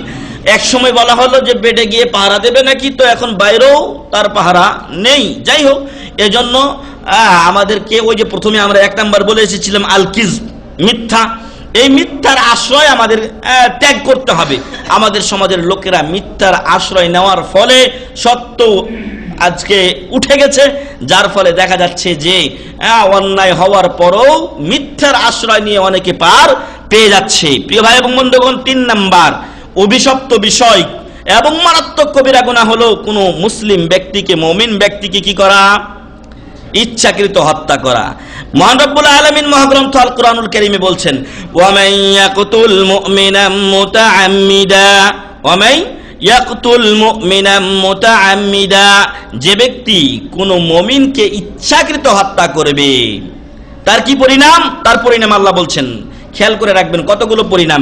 ফাজাযাউহু জাহান্নাম, 1 নম্বরে তার করুণ পরিণতি হলো আল্লাহ তাকে জাহান্নামে নিক্ষেপ করবেন, নাউযুবিল্লাহি মিন যালিক। জাহান্নামের কথা বলার অপেক্ষা রাখে না। জাহান্নামের গভীরতা এত বেশি যে একটা পাথর তার মুখ থেকে তলদেশে পৌঁছতে কতদিন লেগেছে? 70 খারিফান, 70 বছর লেগেছে। আল্লাহ, সেই কঠিন জাহান্নামে তাকে প্রথমেই নিক্ষেপ করা হয়। ফাজাযাউহু জাহান্নাম খালিদান ফিহা, একদিনের জন্য নয়, চিরস্থায়ী থাকবে সেখানে সে। 2 নাম্বার। 3 নাম্বার, ওয়া গাযিবাল্লাহু আলাইহি, আল্লাহ তার উপরে রাগান্বিত হবেন, গোসা হবেন, ক্রোধ আসবে আল্লাহ। ওয়া লাআনাহু, 4 নাম্বার, আল্লাহ তাকে অভিশাপ করবেন, তার রহমত থেকে তাকে বিতাড়িত করে দেবেন, রহমত থেকে তাকে বঞ্চিত করবেন। ওয়া আ'আদ্দা লাহু, 5 নাম্বার শাস্তি, যে ব্যক্তি কোনো মুমিনকে ইচ্ছাকৃত হত্যা করে, ওয়া আ'আদ্দা লাহু আযাবান আযীমা, ওয়া আ'আদ্দা লাহু আযাবান আযীমা, মহান রব্বুল আলামিন তার জন্য প্রস্তুত রেখেছেন মহাশাস্তি। মহাশাস্তি, বড় শাস্তি তার জন্য প্রস্তুত করে রেখেছেন। তাহলে 5টা শাস্তি কার? যে কোনো মুমিন ব্যক্তিকে ইচ্ছাকৃত হত্যা করে। এই হত্যাগুলো যদি বন্ধ হয় তাহলে কতই না মানুষ সুখে ও শান্তিতে থাকবে। মানুষ যখন মানুষের মূল্যায়ন করে না তখন সমাজে শান্তি আসতে পারে না, অশান্তির সৃষ্টি হয়। সৌদি আরবে একটা লোক হত্যা হওয়া বা মারা যাওয়া বা নিহত হওয়া মানে কি অনেক বড় বিষয়, কিন্তু আমাদের দেশে কিছুই না, মরছে না মরছে, ও কে না কার কে। ওই রকম আপনি একদিন মরলে তখন অন্যরা কি বলবে? খালি বলি মরছে না মরছে। এই জন্য আমরা যদি আমাদের নিজেদেরকে ইজ্জত না করি, মানুষ মানুষকে কদর না করলে পশু পাখি এসে মানুষকে কদর করবে। তাই হয়েছে এই জন্য অনেক লোক যখন মারা যায় তখন তাদের ব্যাপারে আফসোস করার কেউ থাকে না। মেলা মানুষ খুশি হয়, আলহামদুলিল্লাহ এই জহামতটা চলে গেছে আমাদের মাঝ থেকে, আল্লাহ আমাদেরকে এর থেকে অন্তত একটু নাজাত দিবে। অনেক লোক তো এখন অপেক্ষা করছে অনেক লোকের মরার জন্য, তাই না? তো এই জন্য বলবো যে প্রিয় ভাই এবং বন্ধুগণ, কোনো সময় কোনো মুমিনকে হত্যা করবেন না, এমনকি কাফেরকেও হত্যা করা আপনার অধিকার নেই। সেটা আসবে ইনশাআল্লাহ আলোচনায়। তাহলে 3 নাম্বার কবিরা গুনাহ, অভিশপ্ত গুনাহ কি বললাম? ইচ্ছাকৃত কোনো মুমিনকে হত্যা করা, এবং কেউ যদি হত্যা করে তাহলে তার 5টা শাস্তি দিয়েছেন আল্লাহ। কয়টা? 5টা। লানত 1টা, আরো 4টা শাস্তি। 1 নাম্বার তাকে জাহান্নামে দিবেন, 2 নাম্বার চিরস্থায়ী জাহান্নাম, 3 নাম্বার আল্লাহ তার উপর গোসা হবেন, 4 নাম্বার তাকে অভিশাপ রহমত থেকে তাড়িয়ে দিবেন, 5 নাম্বার তার জন্য মহাশাস্তি আল্লাহ তৈরি করে প্রস্তুত করে রেখেছেন। আল্লাহ যেন এই অপরাধ থেকে আমাদেরকে হেফাজত করেন, আল্লাহুম্মা আমিন। আর এই অপরাধের শাস্তিগুলো সবগুলো থেকে যেন আল্লাহ আমাদেরকে মুক্ত রাখেন, আল্লাহুম্মা আমিন। এই আয়াতটি হচ্ছে আপনার সূরাতুন নিসার 93 নম্বর আয়াত। 3টা বিষয় বললাম। 4 নাম্বার বিষয় হচ্ছে অভিশপ্ত বিষয় সাব্বুস সাহাবাতি রাদিয়াল্লাহু আনহুম আজমাইন। সাহাবায়ে কিরামদের মধ্যে যে কোনো একজনকে গালি দেওয়া। সবাইকে গালি দিতে হবে এমন না, একজনকে গালি দিলেই যথেষ্ট অভিশপ্ত হওয়ার ক্ষেত্রে। কেউ যদি সাহাবায়ে কিরামের কাউকে গালি দেয় তাহলে কি হবে? অভিশপ্ত হবে। অথচ আমাদের দেশের সুন্নি আহলুস সুন্নাহ ওয়াল জামাআহ নাম দিয়ে অনেক লোক মুআবিয়া রাদিয়াল্লাহু আনহুকে গালি দেয় না? ভুল এবং মহাভুল। মুআবিয়া রাদিয়াল্লাহু আনহু কাতিবে ওহী ছিলেন, কাতিবে ওহী ছিলেন এবং 40 বছর খলিফা ছিলেন, 20 বছর একচ্ছত্র খলিফা ছিলেন এবং 20 বছর ছিলেন উনি শাম্বা সিরিয়ার গভর্নর। বুঝে আসছে? তাহলে 40 বছর তিনি খেলাফতের দায়িত্ব, গভর্নরের দায়িত্ব পালন করেছেন। সেই মানুষটিকে, যিনি সাহাবী, যিনি কাতিবে ওহী ছিলেন, যার ব্যাপারে রাসূল সাল্লাল্লাহু আলাইহি ওয়াসাল্লামের ভবিষ্যৎবাণী আছে এবং দোয়া আছে, সেই মুআবিয়া রাদিয়াল্লাহু আনহুকে কেউ যদি গালি দেয় অবশ্যই সে অভিশপ্ত হবে। এজন্য কোন সাহাবীকে কোনো সময় গালি দেবেন না। আল্লাহ রাসূল সাল্লাল্লাহু আলাইহি ওয়াসাল্লাম বলেন যে লা তাসুব্বু আসহাবি, তোমরা আমার সাহাবীদেরকে গালি দিও না। ফালাউ আন্না আহাদাকুম আনফাকা মিসলা উহুদিন যাহাবা, আল্লাহু আকবার। তোমাদের কেউ যদি উহুদের পাহাড় সমপরিমাণ স্বর্ণ আল্লাহর রাস্তায় ব্যয় করে, আছে নাকি কারো? উহুদ পাহাড় কতটুকু জানেন? আমাদের ওস্তাদ যিনি বুখারী শরীফ পড়িয়েছিলেন, ডক্টর ইয়াদ, যতটুকু মনে আসে ডক্টর ইয়াদ হাফিজাহুল্লাহ, তো উনি বলেছিলেন যে একটা জায়গায় নিচু হয়ে গেছে। তো অনেকে বলেন যে না এখান থেকে উহুদ পাহাড় শেষ, আবার অনেকে বলেন যে না এটা পাহাড়েরই অংশ। তো ওই জায়গাটা থেকে ওই জায়গাটাকে পাহাড়ের অংশ ধরে নিলে উহুদ পাহাড়ের লম্বা হলো, দৈর্ঘ্য হলো কত? 17 কিলোমিটার। আল্লাহু আকবার। আর ওটা যদি বাদও দেওয়া হয় তারপরও নিম্নে 7 থেকে 8 কিলোমিটার হয়, 7 কিলোমিটার মনে হয় উনি বলেছিলেন। তো যদি 7 কিলোমিটারও একটা পাহাড় হয় তাহলে এতটুকু স্বর্ণ কার কাছে আছে আজকে? বারাক ওবামার কাছে আছে? নাই, তার কাছেও নেই এতটুকু স্বর্ণ। আল্লাহ রাসূল সাল্লাল্লাহু আলাইহি ওয়াসাল্লাম বলছেন ফালাউ আন্না আহাদাকুম আনফাকা মিসলা উহুদিন যাহাবা, তোমাদের কেউ যদি উহুদ পাহাড় সমপরিমাণ আল্লাহর রাস্তায় স্বর্ণ ব্যয় করে, মা বালাগা মুদ্দা আহাদিহিম ওয়ালা নাসিফাহু, তোমাদের কেউ ওই সাহাবায়ে কিরামের 1 মুদ পরিমাণ অথবা তার অর্ধেক পরিমাণ, মানে 1 খাবলা পরিমাণ, একটা হচ্ছে 2 হাত, এটা হচ্ছে 1 মুদ, 2 হাতে এতটুকু নেবেন এটা হলো 1 মুদ, আর 1 হাতে নেবেন এটা হচ্ছে নাসিফ, অর্ধেক। তো তাদের 1 মুদ বা তার অর্ধেক পরিমাণ কেউ পৌঁছতে পারবে না। আল্লাহু আকবার। আর সেই সাহাবীকে গালি দেওয়া না, কোশ্চিন কালো এটা জায়েজ নয়। অথচ কিছু একটা মহল, আপনারা অত এলাকায় জানেন, যারা বিশ্বাস করে যে সাহাবায়ে কিরাম রাদিয়াল্লাহু আনহুম আজমাইন তারা মাত্র 6 জন বাদ দিয়ে বাকিরা মুরতাদ হয়ে গেছিল, নাউজুবিল্লাহি মিন যালিক। তো এই জন্য যারা এরকম বিশ্বাস করে ওরা নিজেরাই মুরতাদ। ওরা নিজেরাই ইসলাম থেকে বাহির, ওরা ইসলামী কোনো দল নয়। আরেকটা বলবো যে একটু আগে যেটা আমি বলছিলাম যে কারবালা কেন্দ্রিক অথবা ইত্যাদি ইত্যাদি খেলাফত কেন্দ্রিক অনেক বিষয় নিয়ে অনেকেই সাহাবীদেরকে কথা বলতে পারে না, এটা আমাদের বলা উচিত নয়। আপনাদেরকে বলবো যে পড়াশোনার জন্য বারবার আমরা বলছি যে তাওহীদে বিশ্বাস ও আর পরিপন্থী বিষয়ের শেষে আছে সাহাবায়ে কেরামের ব্যাপারে আহলুস সুন্নাহ ওয়াল জামাতের নীতি, আকীদা, বিশ্বাস। ওই অধ্যায়টা পড়বেন যে সাহাবায়ে কেরামের ব্যাপারে কেমন আকীদা রাখা দরকার। সাহাবায়ে কেরাম রাদিয়াল্লাহু আনহুম আজমাইন, তাদের ব্যাপারে সকলকেই ভালো ধারণা রাখতে হবে এবং তাদের মাঝে ঘটে যাওয়া বিষয়গুলো তাদের ব্যাপারে ছেড়ে দিতে হবে। ওনারা যা করেছেন আল্লাহ তাদের সাথে যে মুআমালা করবেন আল্লাহ ভালো জানেন। রাদিয়াল্লাহু আনহুম ওয়া রাদু আন, আল্লাহ তাদের উপরে সন্তুষ্ট হয়ে গেছেন। আমাদের সেখানে বলার কিছু নেই, আল্লাহ তাদের ব্যাপারে যা করবেন সেটা আল্লাহ জানেন। এজন্য আমাদের ওই সলিমুদ্দিন কলিমুদ্দিন জ্ঞান নিয়ে আর আপনার ওই চুনোপুঠি জ্ঞান নিয়ে সাহাবায়ে কেরামের ব্যাপারে মতামত করা অবশ্যই আমাদের জন্য জায়েজ না। প্রিয় ভাই এবং বন্ধুগণ, তাহলে আমরা 4 নম্বর বিষয় বলছিলাম সাহাবায়ে কেরামকে গালি দেওয়া যাবে না। আল্লাহ রাসূল সাল্লাল্লাহু আলাইহি ওয়াসাল্লাম বলছেন, যদি উহুদ পাহাড় পরিমাণ স্বর্ণ খরচ করো, ব্যয় করো আল্লাহর রাস্তায়, 1 মুদ পরিমাণ পৌঁছতে পারবে না। সাহাবারা কি 1 মুদ করেছিলেন, ব্যয় করেছিলেন? প্রত্যেকজন সাহাবী তার যা ছিল সর্বস্ব ব্যয় করে ইসলাম প্রচার করে গেছেন। এজন্য ইসলাম আমরা পেয়েছি। যদি তারা বসে থাকতেন পেতাম আমরা। বাকিতে বলা হয় 10,000-এর মতো সাহাবীর কবর আছে রাদিয়াল্লাহু আনহুম আজমাইন। বাকি সাহাবী কোথায়? দিক বিদিক ছুটে গেছেন, তারা বিভিন্ন স্থানে তারা চলে গেছেন ইসলাম প্রচার ও প্রসারের জন্য। যদি তারা বসে থাকতেন তাহলে ইসলাম প্রচার ও প্রসার হতো না। প্রিয় ভাই এবং বন্ধুগণ, এজন্য সাহাবায়ে কেরামের ব্যাপারে ভালো ধারণা রাখুন। তাদের নাম আসলে কি বলুন? রাদিয়াল্লাহু আন অথবা রাদিয়াল্লাহু আনহুম, আনহুমা, যখন যেভাবে আসে। মহিলা সাহাবী হলে রাদিয়াল্লাহু আনহা, এই শব্দটা আপনি অবশ্যই দোয়া হিসেবে তাদের জন্য ব্যবহার করুন। হাদিসে এসেছে, ইমাম তাবরানী রাহমাতুল্লাহ আলাইহি তার কিতাবে উল্লেখ করেছেন, ইবনে ওমর রাদিয়াল্লাহু আনহুমা থেকে মারফু সূত্রে মানে রাসূল সাল্লাল্লাহু আলাইহি ওয়াসাল্লাম পর্যন্ত পৌঁছানো হয়েছে। হাদিসটি রাসূল সাল্লাল্লাহু আলাইহি ওয়াসাল্লাম বলেন, লা'নাল্লাহু মান সাব্বা আসহাবি, যারা আমার সাহাবীদেরকে গালি দেয় আল্লাহ তাদেরকে লানত করেছেন। তাহলে আল্লাহর লানত পাওয়ার যদি ইচ্ছা হয় কারো, কি করবে? সাহাবীকে গালি দেখ সে, যদি আল্লাহর লানত পাওয়ার ইচ্ছা হয়। আর আল্লাহর রহমত পাওয়ার ইচ্ছা হলে সাহাবীর প্রতি কি বলুক? রাদিয়াল্লাহু আনহু।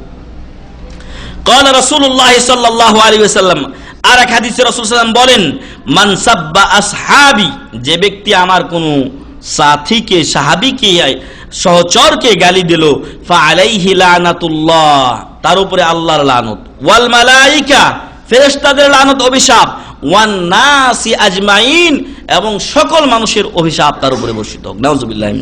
তাহলে সাহাবায়ে কেরামকে গালি দেওয়া যাবে না, এ ব্যাপারে বিরূপ মন্তব্য করা যাবে না। আমি এই হাদিসটা বলে নেই, সিলসিলা সাহিহা, শেখ নাসিরউদ্দিন আলবানী রাহিমাহুল্লাহ তার সিলসিলা সাহিহার হাদিস নাম্বার 2324, কত? 2324 নাম্বার হাদিস এটা। আমি একবার উহুদের ময়দানে ডিউটি করছিলাম, যেখানে আপনারা এখনো গেলে পাবেন, এবং যখনই আপনারা যান না কেন কিছু মদিনা বিশ্ববিদ্যালয়ের ছাত্ররা সেখানে ডিউটি করেন।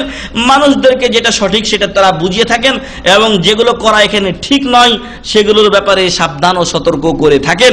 সেইখানে একসময় আমি করছিলাম, ডিউটি করছিলাম, হঠাৎ করে দেখলাম, সম্ভবত এই লোকটা ইন্ডিয়ান বা পাকিস্তানের হবে, কাবলি এবং পাঞ্জাবি পড়া, এই পায়জামা পড়া এই লোকটা। তো আমি তাকে বললাম, হিন্দা রাদিয়াল্লাহু আনহা, আবু সুফিয়ান রাদিয়াল্লাহু আন, এই যে রাদিয়াল্লাহু আন শব্দগুলো আমি বলছি, ও আশ্চর্য হয়ে যাচ্ছে। খালিদ বিন ওয়ালিদ রাদিয়াল্লাহু আন, তো ও বলছে যে খালিদ রাদিয়াল্লাহু আন, আবু সুফিয়ান, হিন্দ, এই সমস্ত লোকেরাই তো সাহাবায়ে কেরামকে হত্যা করেছে। রাসূল সাল্লাল্লাহু আলাইহি ওয়াসাল্লামের চাচা আবু তালেবের কলিজা চিবিয়ে খেয়েছে হিন্দা রাদিয়াল্লাহু আনহা। আমি তাকে বললাম যে এরা পরবর্তীতে ইসলাম গ্রহণ করেছে। আল্লাহ যখন ইসলাম গ্রহণ করেছে, ওয়াল ইসলাম ইয়াজুব্বু মা কাবলা, ইসলাম পূর্বের সকল গুনাহকে মুছে দেয়, তাদের পূর্বের গুনাহ আল্লাহ মাফ করে দিয়েছেন, তারা সাহাবীর মর্যাদা পেয়ে গেছেন। তো এই লোকের কথা হলো, সে লাস্ট কথাটা বলে ও দৌড় দিল ওখান থেকে, আর থামলো না। সেই কথাটা সে বলেছিল যে এতগুলো লোককে মারলো আর লা ইলাহা ইল্লাল্লাহ বলে নিল, শেষ। দিয়ে সে চলে গেল। তো প্রিয় ভাই এবং বন্ধুগণ, এরকম আকীদার লোক অনেক অনেক আছে মানুষদের মাঝে, শত্রু। কিন্তু যদি কেউ আশ্রয় দেয় তাহলে অবশ্যই তাকে মারা যাবে না। হাদিস শুনুন রাসূল সাল্লাল্লাহু আলাইহি ওয়াসাল্লাম কি বলছেন। আন আলী রাদিয়াল্লাহু আনহু আনিন নবী সাল্লাল্লাহু আলাইহি ওয়াসাল্লাম قال, আলী রাদিয়াল্লাহু আনহু থেকে বর্ণিত রাসূল সাল্লাল্লাহু আলাইহি ওয়াসাল্লাম বলেন, ওয়া যিম্মাতুল মুসলিমিনা ওয়াহিদা, সকল মুসলমানদের জিম্মা মানে নিরাপত্তা এক। রাজা যেরকম নিরাপত্তা দিলে চলবে, ওইরকম সাধারণ কোন মুসলিম যদি নিরাপত্তা দিয়ে থাকে তাহলে সেটাও সমান। এখন তো আর এটা হয় না, হয় কি রাষ্ট্রীয় নিরাপত্তা, মানে তুমি আমার দেশে আসো, ইসলামের বিরোধিতা করে তোমাকে আমি নিরাপত্তা দেব, কিন্তু ইসলাম মেনে আসো, নিরাপত্তা নাই।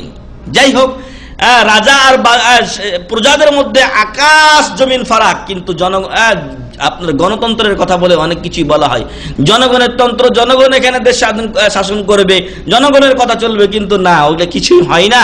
তো আমি যে কথা বলছিলাম যে ইসলামী রাষ্ট্র যদি হয় তাহলে বাদশার যতটুকু ক্ষমতা থাকবে, কাউকে নিরাপত্তা দেওয়ার ক্ষেত্রে একজন সাধারণ মানুষেরও একই ক্ষমতা। আল্লাহ রাসূল সাল্লাল্লাহু আলাইহি ওয়াসাল্লাম বলছেন, ওয়াজিম্মাতুল মুসলিমিনা ওয়াহিদা, মুসলমানদের নিরাপত্তা এক। ইয়াসআ বিহা আদনাহুম, উপর লেভেলের হাই লেভেলের লোক যেরকম নিরাপত্তা দিলে যথেষ্ট, নিচের লেভেলের কোন যদি লোক নিরাপত্তা দেয় তার নিরাপত্তাও গ্রহণীয় হবে ইসলামে। ফামান আখফারা মুসলিমান, এখন একজন মুসলমান আরেকজন অমুসলিম হোক, মুসলিম হোক অপরাধী হোক, তাকে আশ্রয় দিয়েছে, তার বিচার হবে, এটা পরের কথা, কিন্তু তাকে এখন মারা যাবে না। পরবর্তীতে আইন কানুন যেটা আছে সেইভাবে তার ব্যাপারে ব্যবস্থা নিতে হবে, কিন্তু না, আমরা কিছু মানি না, ওকে মার মার, এই হচ্ছে আমাদের অবস্থা। একটা ওই কৌতুকে শুনেছিলাম যে কোনো কিছু হয়েছে ভাঙগাড়ি, এদিকে কিছু হয়েছে ভাঙগাড়ি, এই হচ্ছে আমাদের রাজনীতি। আমাদের দেশে এরকম এখন যে কোথায় কি হলো না হলো, রাস্তায় বের হয়ে গেল ভাঙগাড়ি, এখন জনগণের জীবন শেষ।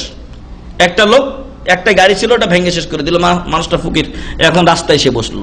না, এগুলো বদ অভ্যাস আমাদের সমাজের। আর আমাদের সমাজে যখন কোনো এরকম চোর বাটপার ধরা পড়ে তো দেখবেন খালি মার মার, মারতে মারতে মেরেই ফেলাই। ভাই, এই লোকটা যদি চুরিও করে থাকে তার অপরাধ তো হত্যা পর্যন্ত যায় না, কিন্তু এর চাইতে যারা কলমের গুতায় অনেক টাকা মেরে ফেলে তাদের ক্ষেত্রে তো আপনার কোনো বাণী নেই। এই জন্য বলবো যে কাউকে মেরে ফেলার হত্যা অধিকার, অনুমতি আমাদেরকে দেওয়া হয়নি। আর একজন সাধারণ মুসলিম যদি কাউকে নিরাপত্তা দেয় তাহলে ওইটা হরণ করার কারো অধিকার নেই। ফামান আখফারা মুসলিমান, যদি কেউ কোনো মুসলমানের নিরাপত্তাকে হরণ করে নেয় এবং উহা ভঙ্গ করে তাকে হত্যা করে, তার ক্ষতি করে, ফালাইহি লানাতুল্লাহি ওয়াল মালাইকাতি ওয়ান নাসি আজমাইন, তাহলে যে এটা করবে তার উপরে আল্লাহর এবং মানুষের, ফেরেশতাদের সকলের অভিশাপ বর্ষিত হবে। লা ইউকবালু মিনহু ইয়াউমাল কিয়ামাতি সরফান ওয়ালা আদলা, শুধু তাই না, কিয়ামতের দিন তার ফরজ নফল কোন ইবাদত আল্লাহর কাছে গ্রহণীয় হবে না। রাওয়াহু শাইখান, শাইখান বর্ণনা করেছেন, কারা? বুখারী ও মুসলিম রাহিমাহুমাল্লাহ। তাহলে বুঝতে পারলাম 5 নাম্বার অভিশপ্ত জিনিস মুসলমানের নিরাপত্তাকে ভঙ্গ করা। আর নিরাপত্তার ক্ষেত্রে রাজা বাদশাহ ও সাধারণ মুসলিমের নিরাপত্তা ইসলামে সমান বরাবর। এইখানে নিচু পর্যায়ের লোক নিরাপত্তা দিতে পারবে না, উপরেরটাই শুধু পারবে, এরকম কিছু নেই। রাসূল সাল্লাল্লাহু আলাইহি ওয়াসাল্লাম এরকমই একটা নিরাপত্তাকে বাস্তবায়ন করেছিলেন, সম্ভবত উম্মে হানি অথবা এরকম একজন মহিলা নিরাপত্তা দিয়েছিলেন। আল্লাহ রাসূল সাল্লাল্লাহু আলাইহি ওয়াসাল্লাম তার নিরাপত্তাকে বাস্তবায়ন করেছিলেন, গ্রহণ করেছিলেন এবং বলেছিলেন যে এই মহিলা যাকে নিরাপত্তা দিয়েছে আমরাও তাকে নিরাপত্তা দিলাম। অতএব আমাদেরকে রাসূল সাল্লাল্লাহু আলাইহি ওয়াসাল্লামের চরিত্র গ্রহণ করতে হবে এবং কাউকে অন্যায়ভাবে হত্যা করা যাবে না। 6 নাম্বার, কয় নাম্বার? 6 নাম্বার অভিশপ্ত জিনিস হলো আল ইশারাতু বিসিলাহি আলা আখিহিল মুসলিম, কোন মুসলমান ভাইয়ের প্রতি অস্ত্র দিয়ে কি করা? ইশারা করা। অনেক সময় চাকু নিয়ে একজন আরেকজনকে খেলে, কাটবো তোকে কাটবো, এই করবো এই করবো না। অনেক সময় রড, লোহা জাতীয় জিনিস, অনেক সময় হয়তো কোনো আপনার ছোট ছোট কঙ্কর হতে পারে। এই সকল জিনিস দিয়ে অপরের প্রতি ইশারা করা যাবে না, ইঙ্গিত করা যাবে না। কারণ হতে পারে যে আপনি যখন ইঙ্গিত করবেন আপনার ইচ্ছা নাই, কিন্তু অনিচ্ছায় লোকটার ক্ষতি হয়ে যেতে পারে। এরকম হয় না অনেক সময়? বন্দুক আছে, বন্দুক নিয়ে খেলা করছে, এটা লাইসেন্স প্রাপ্ত বন্দুক, ওই খেলা করতে করতে হঠাৎ করে ট্রিগারে চাপ দিয়েছে, অনেক সময় নিজেই মরে যায়, অনেক সময় আরেকজনকে মেরে ফেলায়। এই জন্য এগুলো ইসলামে নিষেধ করা হয়েছে, সর্বাত্মক সতর্কতা অবলম্বন করা হয়েছে। রাসূল সাল্লাল্লাহু আলাইহি ওয়াসাল্লাম বলেন, মান আশারা ইলা আখিহি বিহাদিদাতিন, যে ব্যক্তি তার ভাইয়ের প্রতি কোন লোহা জাতীয়, মানে কোন শক্ত এরকম কঠিন জাতীয় জিনিস দিয়ে ইশারা করলো, ফাইন্নাল মালাইকাতা তালআনহু ওয়া ইন কানা আখাহু লিআবিহি ওয়া উম্মিহি, ফেরেশতারা তাকে অভিশাপ দিতে থাকে যতক্ষণ পর্যন্ত তার হাতে এটা থাকবে, যদিও সে তার আপন ভাই বোন হোক না কেন। নিজের ভাই বোন হলেও এরকম করা যাবে না। রাওয়াহু মুসলিম, মুসলিম শরীফের হাদিস। তাহলে 6টি আমরা অভিশপ্ত জিনিস বললাম। 1 নাম্বার মনে করুন আল কিযব, মিথ্যা কথা বলা, মিথ্যার মাধ্যমে কাজ নেওয়া। 2 নাম্বার কিতমানুল ইলম, ইলমকে গোপন করা। 3 নাম্বার আমরা বলেছিলাম কাতলুল মুমিনি আমাদা, কোন মুমিনকে ইচ্ছাকৃত হত্যা করা। 4 নাম্বার বলেছি সাহাবায়ে কেরামকে গালি দেওয়া। 5 নাম্বার আমরা বললাম মুসলমানের নিরাপত্তাকে উপেক্ষা করা বা ভঙ্গ করা। 6 নাম্বার আমরা বললাম কোন মুসলমান নরনারী বা যে কেউ হোক না কেন, মুসলমান হলেই হবে, নর হোক আর নারী হোক, তার প্রতি কোনো অস্ত্র জাতীয় জিনিস দিয়ে অথবা লোহা জাতীয় বা কেটে ফেলে হত্যা করতে পারে, ক্ষতি করতে পারে, এমন কোনো জিনিস দিয়ে ইশারা করা যাবে না। যদি কেউ এগুলো করে তাহলে কি হবে? অভিশপ্তদের কাতারে চলে যাবে। আল্লাহ যেন আমাদের হেফাজত করেন, আল্লাহুম্মা আমিন। 7 নাম্বার বিষয় হচ্ছে বেদাত করা এবং বেদাতিকে আশ্রয় দেওয়া। তাহলে বেদাত ছোট গুনাহ নাকি? না, ইসলামের মূল বিষয়গুলো 4টা বিষয়ে সংশ্লিষ্ট। কয়টা? সীমাবদ্ধ। ইসলামের মূল বিষয়গুলো 4টা বিষয়ে সীমাবদ্ধ বা 4টা ক্ষেত্রে সীমাবদ্ধ। 1 হয় তাওহীদ হবে, না হলে তার বিপরীত কি হবে? শিরক হয়ে যাবে। 2 হয় সুন্নাত হবে, আর না হয় বেদাত হয়ে যাবে। বুঝে আসছে? অতএব সুন্নাতের বিপরীত চলে গেলেই বেদাত হয়ে যায়, আর বেদাত হলে সুন্নাত উঠে যায়। বেদাত যখন হবে কি হবে? সুন্নাত উঠে যাবে, নামাজ তো শুরু হয়ে গেছে, আসল নিয়ত চলে গেছে। তো এরকমই মিলাদ শুরু হয়ে গেছে, রাসূল সাল্লাল্লাহু আলাইহি ওয়াসাল্লামের উপরে দরুদ পেশ করা, আর সকাল সন্ধ্যার যে জিকির আজকার 10 বার করে সালাত পাঠ করা রাসূল সাল্লাল্লাহু আলাইহি ওয়াসাল্লামের উপরে আছে নাকি এখন? না, এগুলো আজকে জানে না মানুষেরা, এইগুলো আমাদেরকে জাতিকে জানাতে হবে। তাহলে 7 নাম্বার বিষয় আমরা বললাম। কয় নাম্বার? 7 নাম্বার বেদাত করা, বেদাতিকে আশ্রয় দেওয়া। দলিল আলী বিন আবি তালিব রাদিয়াল্লাহু আনহু থেকে বর্ণিত, রাসূল সাল্লাল্লাহু আলাইহি ওয়াসাল্লাম বলেন, লানাল্লাহু মান আহদাসা হাদাসা, যে ব্যক্তি কোনো বেদাত করে আল্লাহ তাকে লানত করুন। আল্লাহ তাকে লানত করেছেন। আও আওয়া মুহদিসা, অথবা কোনো বেদাতিকে কি দেয়? আশ্রয় দেয়। তাহলে বেদাতিকে আশ্রয়ও দেওয়া যাবে না। বেদাতির সাথে আপনারা ওই যে বললাম একটু আগে, এখান থেকে একটা বই ছাপানো হয়েছে, বেদাত ও তার ভয়াবহতা, এর একটা অধ্যায় আছে, একটা পরিচ্ছেদ আছে। আবার তাওহীদি বিশ্বাসের শেষে এই বইটা অ্যাড করা হয়েছে, সেখানে একটা আপনার চ্যাপ্টার আছে যেখানে লেখা হয়েছে বেদাতির সাথে আপনি কেমন আচরণ করবেন। যদি আপনার এলমি পুঁজি না থাকে, সংক্ষেপে বলি, যদি আপনার এলেমি পুঁজি না থাকে তাহলে বেদাতির সাথে উঠা বসা আপনি করবেন না, আপনার জন্য জায়েজ না। যদি আপনার পুঁজি থাকে, তাকে দাওয়াত দেওয়ার জন্য তার কাছে আপনার যাওয়া জায়েজ এবং তাকে দাওয়াত দিতে হবে। যদি আপনার দাওয়াত শুনে তো ভালো কথা, না হলে তার কাছ থেকে আপনি দূরে থাকবেন, কারণ না হলে আপনাকে তার বেদাত পেয়ে বসতে পারে। খুব সাবধান ও সতর্ক থাকতে হবে। তাহলে মান লানাল্লাহু মান আহদাসা হাদাসা, যে ব্যক্তি কোনো বেদাত করে, যে ব্যক্তি কোনো বেদাত করে অথবা কোনো বেদাতিকে আশ্রয় দেয়, আল্লাহ তাকে অভিশাপ করেছেন, অর্থাৎ তার রহমত থেকে তাড়িয়ে দিয়েছেন। রাওয়াহু মুসলিম, মুসলিম শরীফের হাদিস। এই হাদিসটায় আরেকটু অন্যভাবে পাবেন। কোথায় পাবেন? মক্কা থেকে যখন মদিনায় ঢুকবেন, যখন হুদুদে হারামের ভিতরে ঢুকতে যাবেন আপনি, মদিনার হারামের এরিয়ায়, তখন আপনি দেখবেন বড় একটা বোর্ডে লেখা আছে আল মাদিনাতু হারামুন, আল মাদিনাতু হারামুন মা বাইনা ঈরিন ওয়া সাউরিন। সম্ভবত এতটুকু এভাবেই আছে যে ঈর এবং সৌর পর্বতের মধ্যবর্তী স্থান মদিনার, এটা হচ্ছে হারাম এরিয়া। রাসূল সাল্লাল্লাহু আলাইহি ওয়াসাল্লাম এটা সীমানা বলেছেন। এই দুই এলাকার মধ্যবর্তী স্থানটা হলো হারাম এরিয়া।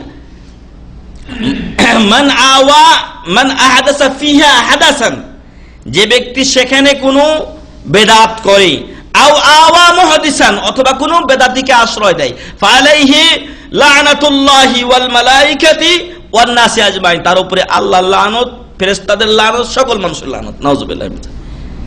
তাহলে মদিনাতে তো করা যাবে না। এমনিও এই হাদিস থেকে আমরা পাই যে বেদাত করলেই সে অভিশপ্তদের কাতারে চলে যাবে। তাই আপনার আমল থেকে বেদাতকে দূরীভূত করুন, আপনার আমলে কোনো যেন বেদাত না থাকে, এবং যারা বেদাত করছে তাদেরকে আপনি সাবধান ও সতর্ক করুন। আল্লাহ তাআলা যেন আমাদেরকে সুন্নাতের উপরে চলার তৌফিক দান করেন, আল্লাহুম্মা আমিন, এবং বেদাতকে বর্জন করার তৌফিক দান করেন, আল্লাহুম্মা আমিন। 8 নাম্বার অভিশপ্ত বিষয় হলো আল হাজিরাতু লিফিরাশি যাওজিহা। এটা আমরা পুরুষ মানুষ, এই বিষয়টা আমাদের জন্য না, যারা পর্দার আড়ালে মা ও বোন রয়েছেন তাদের জন্য, এবং আমরা আমাদের স্ত্রী ও মা বোনদের কাছে পৌঁছে দেব। কেমন? এই বিষয়টা নারীদের সাথে সংশ্লিষ্ট। সেটা কি? আল হাজিরাতু লিফিরাশি যাওজিহা, যেই মহিলা তার স্বামীর বিছানা ত্যাগ করে থাকে সে অভিশপ্ত। রাসূল সাল্লাল্লাহু আলাইহি ওয়াসাল্লাম বলেন, ইজা দা'আর রাজুলু ইমরাআতাহু ইলা ফিরাশিহি, যখন কোন পুরুষ তার স্ত্রীকে তার বিছানায় ডাকে, অর্থাৎ তার চাহিদা পূরণের জন্য, এবং আরো তার কাজ থাকতে পারে, ফাআবাত আন তাজিয়া, কিন্তু স্ত্রী কোনো বিষয় নিয়ে রাগ করে স্বামীর ডাকে সাড়া দেয় না, আসতে বা সাড়া দিতে কি করে? অস্বীকার করে। আবাত মানে অস্বীকার করে। লানাতহাল মালাইকাতু হাত্তা তুসবিহা, সকাল হওয়া পর্যন্ত ফেরেশতা এই মহিলাকে কি করে? অভিশাপ দিতে থাকে। নাউজুবিল্লাহি মিন যালিক। এজন্য আমাদের মা ও বোন এবং স্ত্রী যারা রয়েছেন তাদেরকে অবশ্যই এই হাদিস শোনাতে হবে, না হলে কি হবে? তারা হয়তো না জেনেই স্বামীর উপর রাগ করে থাকবে, বিছানা ত্যাগ করবে, আর অভিশাপের হকদার হয়ে যাবে। নাউজুবিল্লাহি মিন যালিক। তাই ইহা আমাদের প্রচার করা একান্ত কর্তব্য, মা বোনদেরকে জানিয়ে দিতে হবে। তারপরেও আমরা দোয়া করি আল্লাহ যেন মা বোনদেরকে এর থেকে হেফাজত করেন। যদিও হয়তো বা অনেককে পাওয়া যাবে যারা জানার পরও হয়তো এই ব্যারামে হয়তো রোগাক্রান্ত হয়ে যেতে পারে। তো বলবো আমরা যে অবশ্যই মনে রাগ থাকতে পারে, সেটা সংশোধনের অন্য উপায় থাকতে পারে, কিন্তু স্বামী ডাকলে অবশ্যই তাকে আসতে হবে। আরেক হাদিসে বলা হচ্ছে, এটা বুখারী ও মুসলিমের হাদিস, আরেক হাদিসে রাসূল সাল্লাল্লাহু আলাইহি ওয়াসাল্লাম বলেন, যদিও অর্থটা একই কিন্তু ভাষাটা অন্য, ইযা কানাতিল মারআতু হাজিরাতান, যদি মহিলা হয় ত্যাগকারিণী কি লিফিরাশি যাওজিহা, তার স্বামীর বিছানাকে, অর্থাৎ রাগ ঝাল হয়েছে স্বামী স্ত্রী, এটা হতেই পারে, স্বামীকেও তার স্ত্রীর সাথে ভালো ব্যবহার করতে হবে, নতুবা স্বামীও ছাড় পেয়ে যাবে এমন মনে করিয়েন না। আল্লাহ তাআলা বলছেন যে হুন্না লিবাসুল লাকুম ওয়া আনতুম লিবাসুল লাহুম, তারা তোমাদের পোশাক, তোমরাও তাদের পোশাক। অতএব পোশাক যদি খসখসে হয়, কড়া পোশাক হয়, লোহার মতো হয়, চলবে না। আপনাকেও নরম হতে হবে, তাকেও নরম হতে হবে, উভয়ে মিলেই একটা সংসার তৈরি হবে। কিন্তু যদি এমন হয় যে আপনিও কড়া লোহার মতো আর সেও লোহার মতো, তাহলে তো অবস্থা খারাপ। এজন্য বলবো যে আল্লাহর আদেশ একজন স্বামীকে আগে মানতে হবে, একজন মহিলাকে সে তার ঘরে নিয়ে আসে, অতএব এই ঘরটা আগে তাকে ঠিক করতে হবে। আর এক আয়াতে আল্লাহ বলছেন ওয়া আশিরুহুন্না বিল মারুফ, তাদের সাথে তোমরা ভালো ব্যবহার করো, তাদের সাথে তোমরা ভালো ব্যবহার করো। অতএব স্বামী আপনি, আপনাকেও ভালো হতে হবে। আপনি খালি আপনার স্ত্রীর ব্যাপারে হাজার অভিযোগ তোলেন, আপনার ব্যাপারেও তো হাজার অভিযোগ থাকতে পারে। এজন্য আপনার দিকে আগে অঙ্গুলি নির্দেশ করুন, আপনি আপনার ভুলগুলো শুধরান, আপনার স্ত্রীর সাথে কি ব্যবহার করতে হবে সেটাও আপনি শিখে নিন, আর রাসূল সাল্লাল্লাহু আলাইহি সাল্লামকে আপনি ফলো করুন। ওইরকম মা বোনদেরকে বলবো যে আপনারাও রাসূল সাল্লাল্লাহু আলাইহি সাল্লামের স্ত্রী এবং মেয়েরা ছিলেন তাদেরকে, এবং মহিলা সাহাবীরা ছিলেন তাদেরকে আপনারা ফলো করুন। কাজী শুরাই তিনি বলছেন, যিনি 40 বছর যাবত আপনার ইসলামী খেলাফতের কাজী ছিলেন, বিশেষ করে বাগদাদ এলাকার, এবং হেড কাজী ছিলেন, হেড তিনি ছিলেন আপনার বিচারক ছিলেন। তিনি বলছেন যে আমি বিয়ে করলাম, বিয়ে করার পরে আমি যেদিন বাসর রাত্রে গেলাম, সেই দিন আমার স্ত্রীর কাছাকাছি হওয়ার আগেই স্ত্রী আমাকে দাঁড় করিয়ে দিল, স্ত্রী আমাকে স্টপ করিয়ে দিল। তারপর আমি আশ্চর্য হয়ে গেলাম, ব্যাপার কি? এই বাসর রাত্রে এসে রেড সিগন্যাল, এইখানে আবার কি বলবে? তখন উনি বলছেন যে ব্যাপার কি, কেন তুমি থামতে বললে? এবার স্ত্রী বলছেন যে আগে আপনি বলুন যে কোন কোন জিনিসগুলো আপনার পছন্দনীয় এবং কোন কোন জিনিসগুলো আপনার অপছন্দনীয়। যে কেন? তাহলে আপনার পছন্দ জিনিসগুলো আমি করব, আপনি খুশি থাকবেন। আপনার অপছন্দ জিনিসগুলো থেকে আমি দূরে থাকবো, আপনি আমার উপরে বেজার হবেন না। আল্লাহু আকবার। যাই হোক, তাদের মাঝে কথা হলো। এরপরে কাজী সুরাই, এমনি মনে করেন না কাজী সুরাই বড় বড় এমন সব মাসলা মাসাইলের তিনি বিচার করেছেন যেগুলো বর্তমান ব্যারিস্টাররা ফেল 1 নাম্বার ফেল। সেই রকম বিচারের বড় বড় বিষয়ের বিচার উনি করেছেন যেগুলো আমাদের মাথায় ধরবে না। সেই কাজী সুরাই উনি বলছেন যে এরকম একটা স্ত্রী পেয়ে 2 রাকাত শুকরানা নামাজ পড়া শুরু করলাম। 2 রাকাত শুকরানা নামাজ পড়ে যখন সালাম ফিরাচ্ছি, ডানে আর বামে সালাম ফিরিয়ে পিছনে তাকাচ্ছি, স্ত্রীও সালাম ফিরাচ্ছে। আল্লাহু আকবার। মানে স্ত্রীও শুকরানা নামাজ পড়েছেন। তারপর উনি বলছেন এরপরে আমরা 40 বছর ধরে আমরা সংসার করেছিলাম, কিন্তু আমাদের মাঝে কোনো জ্ঞানজাম হয়নি। একদিন হয়েছিল, তবে সেটার কারণ ছিলাম আমি এবং সেটার দোষ ছিল আমার, তার কোনো দোষ ছিল না। আল্লাহু আকবার। আমাদের কি অবস্থা? মনে হয় মাসে কয়বার যে কি গন্ডগোল হয়, কি হয় আল্লাহ মালুম। প্রত্যেকে নিজ নিজ খবর ভালো জানেন। সাহিবুদ্দারে আদ্রা বিমাফি, সাহিবুল বাইতি আদ্রা বিমাফি। বাড়ির লোক বাড়িতে কি আছে সেটা সম্পর্কে ভালো জানে। আপনার বাড়িতে কি অবস্থা আপনি ভালো জানেন। এই জন্য বলবো যে আমরা যদি ভালো হই, আমাদের স্ত্রীরা ভালো হন, তাহলে কাজী সুরাইয়ের মতো আমাদেরও সংসার সুখী হতে পারে। আল্লাহ যেন সেটা তৌফিক দান করেন, আল্লাহুম্মা আমিন। আর মা বোনদেরকে বলবো যে যদি রাগ কোনো সময় হয়ে যায়, সেটা প্রকাশের অন্য মাধ্যম রয়েছে, কিন্তু স্বামীর বিছানা ত্যাগ করবেন না, স্বামীর সাথে ভালো ব্যবহার করুন, নতুবা আপনি অভিশপ্ত হয়ে যেতে পারেন। আল্লাহ যেন আপনাদেরকে আমাদের সকলকে হেফাজত করেন, আল্লাহুম্মা আমিন। 9 নম্বর বিষয়, অভিশপ্ত বিষয়, মান কাফারা ওয়া মাতা আলা কুফরিহি। যে ব্যক্তি কাফের অবস্থায় মারা গেল অথবা কুফরি করে ওই কুফরি অবস্থায় মারা গেল। মুসলমান ছিল, এখন যদি কেউ স্থায়ী নামাজ ত্যাগ করে তাহলে সে কি কাফের। যদি তওবা করে ফিরে না আসে, ওই অবস্থায় মারা যায়, তাহলে এই সমস্ত লোকেরা অভিশপ্ত। আর কাফেররা আমভাবে তারা অভিশপ্ত। আর তার দলিল হলো মহান রব্বুল আলামিন বলছেন ইন্নাল্লাযীনা কাফারু ওয়া মাতু ওয়া হুম কুফফার, ইন্নাল্লাযীনা কাফারু ওয়া মাতু ওয়া হুম কুফফার। নিশ্চয় যারা কাফের এবং কুফরি অবস্থায় মৃত্যুবরণ করলো, অর্থাৎ কাফেরি অবস্থায় দুনিয়া ত্যাগ করলো, উলাইকা আলাইহিম লানাতুল্লাহি ওয়াল মালাইকাতি ওয়ান নাসি আজমাইন। এই সমস্ত লোকদের উপরে আল্লাহর ফেরেশতাদের এবং সকল মানুষের অভিশাপ। নাউযুবিল্লাহি মিন যালিক। এজন্য আমরা কি করব?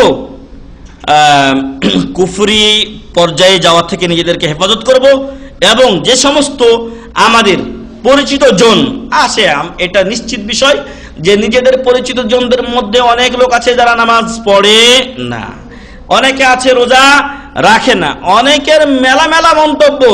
আমরা গত শুক্রবারে পড়িয়েছিলাম যে মুরতাদ হয়ে যাওয়ার অন্যতম একটা উপায় হচ্ছে বা একটা পদ্ধতি হলো বা একটা মাধ্যম হলো তাকদীরের উপরে কথা বলা। তাকদীরের উপরে কথা বলা। একটা বিষয় ঘটে গেছে, এই বিষয়টা এরকম হলে ভালো হতো, আর ওইরকম ঘটাইছে কে? সে তো মহান রব্বুল আলামিন। আপনার আমার এখানে করার কি আছে? আমার এখানে মন্তব্য পেশের কিছুই নেই। আবার অনেকে বলে যে আল্লাহ আল্লোক পেল না, আমার একটা বাচ্চা এটাই গেল, এটারে নিল কেন?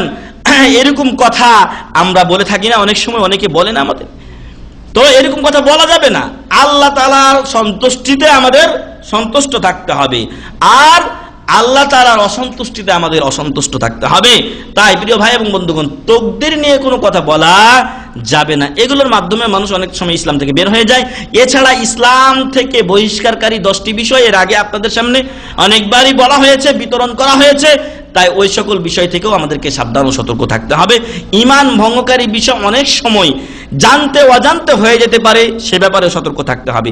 আল্লাহ তাআলা আমাদেরকে কুফরি থেকে এবং কুফরির যত সব মিডিয়া আছে সেগুলো থেকে হেফাজত করুন, আল্লাহুম্মা আমিন। এবং যারা মুসলমান নিজেদেরকে দাবি করে কিন্তু কুফরিতে লিপ্ত আছে, আল্লাহ যেন তাদেরকে হেদায়েত দান করেন, আল্লাহুম্মা আমিন। এবং মুসলমান হয়ে আল্লাহ তাআলা তাদেরকেও আমাদেরকে তার কাছে যাওয়ার তৌফিক দান করেন, আল্লাহুম্মা আমিন। যে কথা আল্লাহ বলেছেন, ওয়ালা তামুতুন্না ইল্লা ওয়া আনতুম মুসলিমুন। 10 নম্বর বিষয় আমরা বলবো, ইতিয়ানুল মারআতি ফি দুবুরিহা, কোন মহিলার পিছন রাস্তা ব্যবহার করা। নাউযুবিল্লাহি মিন যালিক। মহান রব্বুল আলামিন তার সৃষ্টি যখন করেছেন তখন তার একটা সঠিক নিয়ম দিয়ে দিয়েছেন। মহান রব্বুল আলামিন বলছেন যে নিসাউকুম হারসুল লাকুম ফাতু হারসাকুম আন্না শিতুম। ইহুদিরা মনে করত যে স্ত্রী সহবাসের সময় শুধু সামনের দিক দিয়ে ব্যবহার করতে হবে, যদি কেউ সামনের রাস্তায় ব্যবহার করছে কিন্তু অন্য উপায়ে, তাহলে সন্তান টেরা হয়। সন্তান কি হয়? টেরা হয়। কিন্তু মহান রব্বুল আলামিন এটাকে নাকচ করে দিয়ে বলছেন যে নিসাউকুম হারসুল লাকুম, মহিলারা তোমাদের ব্যবহারের, এখানে আমরা বলতে পারি হারসু মানে হচ্ছে ক্ষেত বা শস্য। ফাতু হারসাকুম আন্না শিতুম, তোমরা তোমাদের শস্য ক্ষেত্রে আসো, যেভাবে আসো না কেন, তবে পিছনের রাস্তা দিয়ে আসা যাবে না। এটা অভিশপ্ত একটা কাজ, এটা অভিশপ্ত কাজ। সামনের রাস্তাতেই আপনাকে আসতে হবে, সামনের রাস্তায় আপনাকে ব্যবহার করতে হবে। আপনি এখন যেভাবেই ব্যবহার করুন না কেন, কেউ হয়তো এক এক পদ্ধতি ব্যবহার করতে পারে, যে পদ্ধতিগুলো কোরআন ও হাদিস দ্বারা সাব্যস্ত আছে, এবং কোরআন ও হাদিসের এলেমে পারদর্শী আলেম উলামাগণও তারা এই সকল বিষয়ে বই লিখেছেন।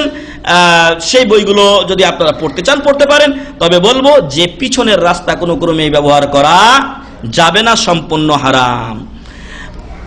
আবু হুরায়রা রাদিয়াল্লাহু আনহু থেকে বর্ণিত, তিনি বলেন রাসূল সাল্লাল্লাহু আলাইহি ওয়াসাল্লাম বলেছেন, মালউনুন মান আতা ইমরাআতান ফি দুবুরিহা, যে ব্যক্তি তার স্ত্রীর পিছনের রাস্তা ব্যবহার করে সেই ব্যক্তি অবশ্যই লানত প্রাপ্ত, অভিশাপ প্রাপ্ত।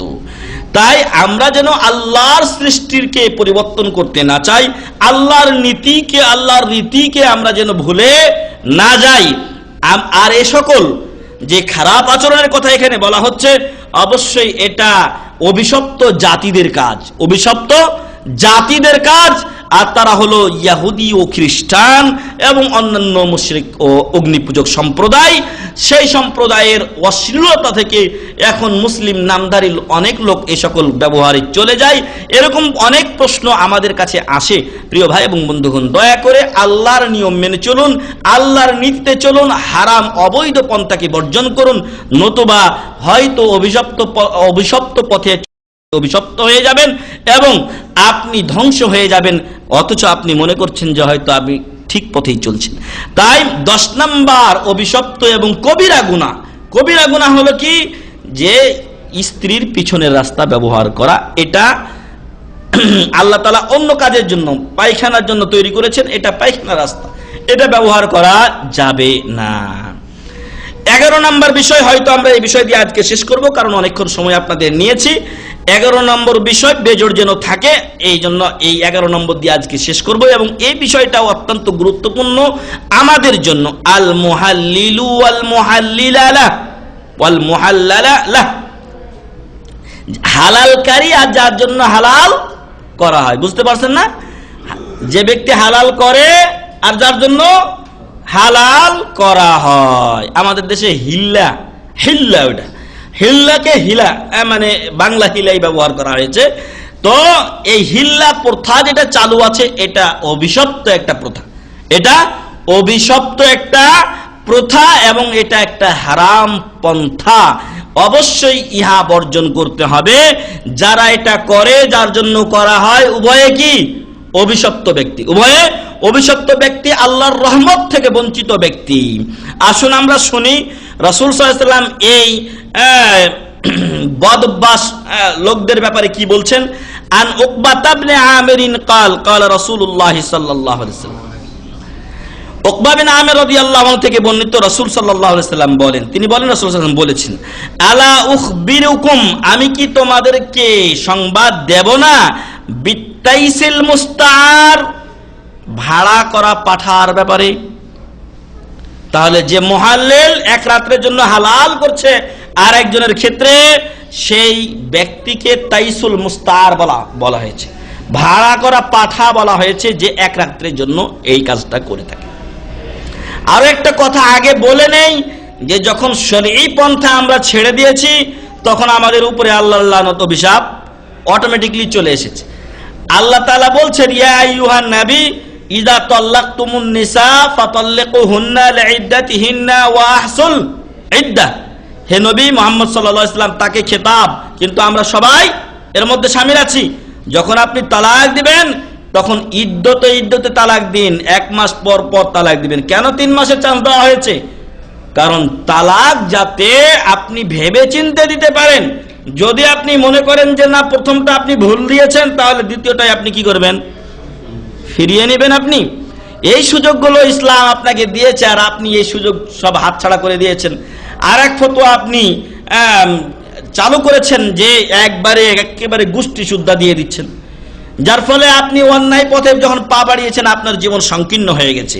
আর এই সংকীর্ণতাকে আরো বাড়িয়ে দেয় আল মুহাল্লিল ওয়াল মুহাল্লাল লাহ, এই অবৈধ হিলা পন্থা আপনার জীবনকে আরো অভিশপ্ত করে দেয়, কণ্টকাকীর্ণ করে দেয়, কাঁটাদার করে দেয়। এটা আপনার জীবনে কোনো ভালো উপায় বয়ে নিয়ে আসে না, এবং কোন রুচিশীল পুরুষ ও নারী এটা করতে পারে না।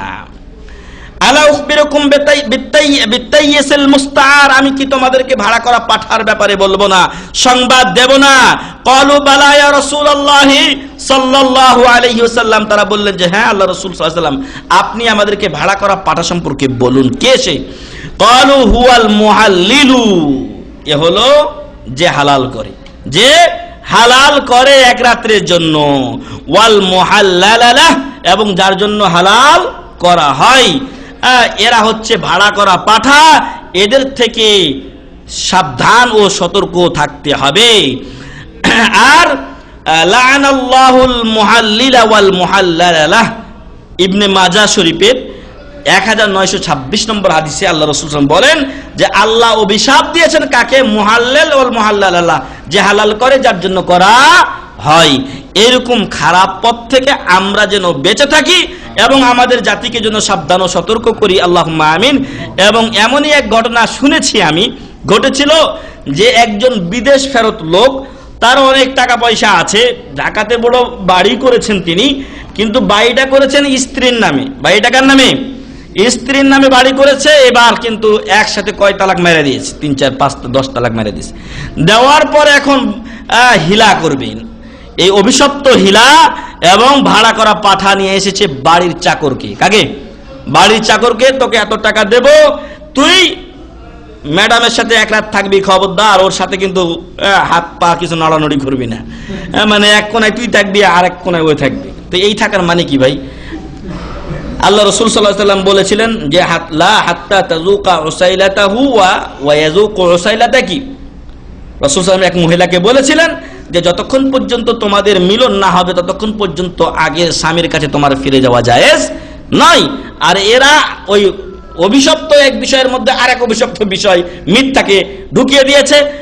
বলছে তুই আরেকদিকে থাকবি, তোর ম্যাডাম আরেকদিকে থাকবে, তুই সকালে উঠে টাকা লয়ে যাবি গা, এই অবস্থা। তারপরে এখন ম্যাডাম বলছেন যে না, অনেক মহিলারাও সম্ভ্রান্ত আছেন যারা নিজের ইজ্জতকে হেফাজত করতে চান, এবং এই মহিলা বললেন যে না, তুমি আমার স্বামী, তুমি একসাথে 3টা 4টা দিয়েছো, এরপরও তোমার সাথে আমি সংসার করব, এর একটা ব্যবস্থা তুমি খুঁজতে পারো, কিন্তু আমি এই হিলা পন্থায় রাজি নই।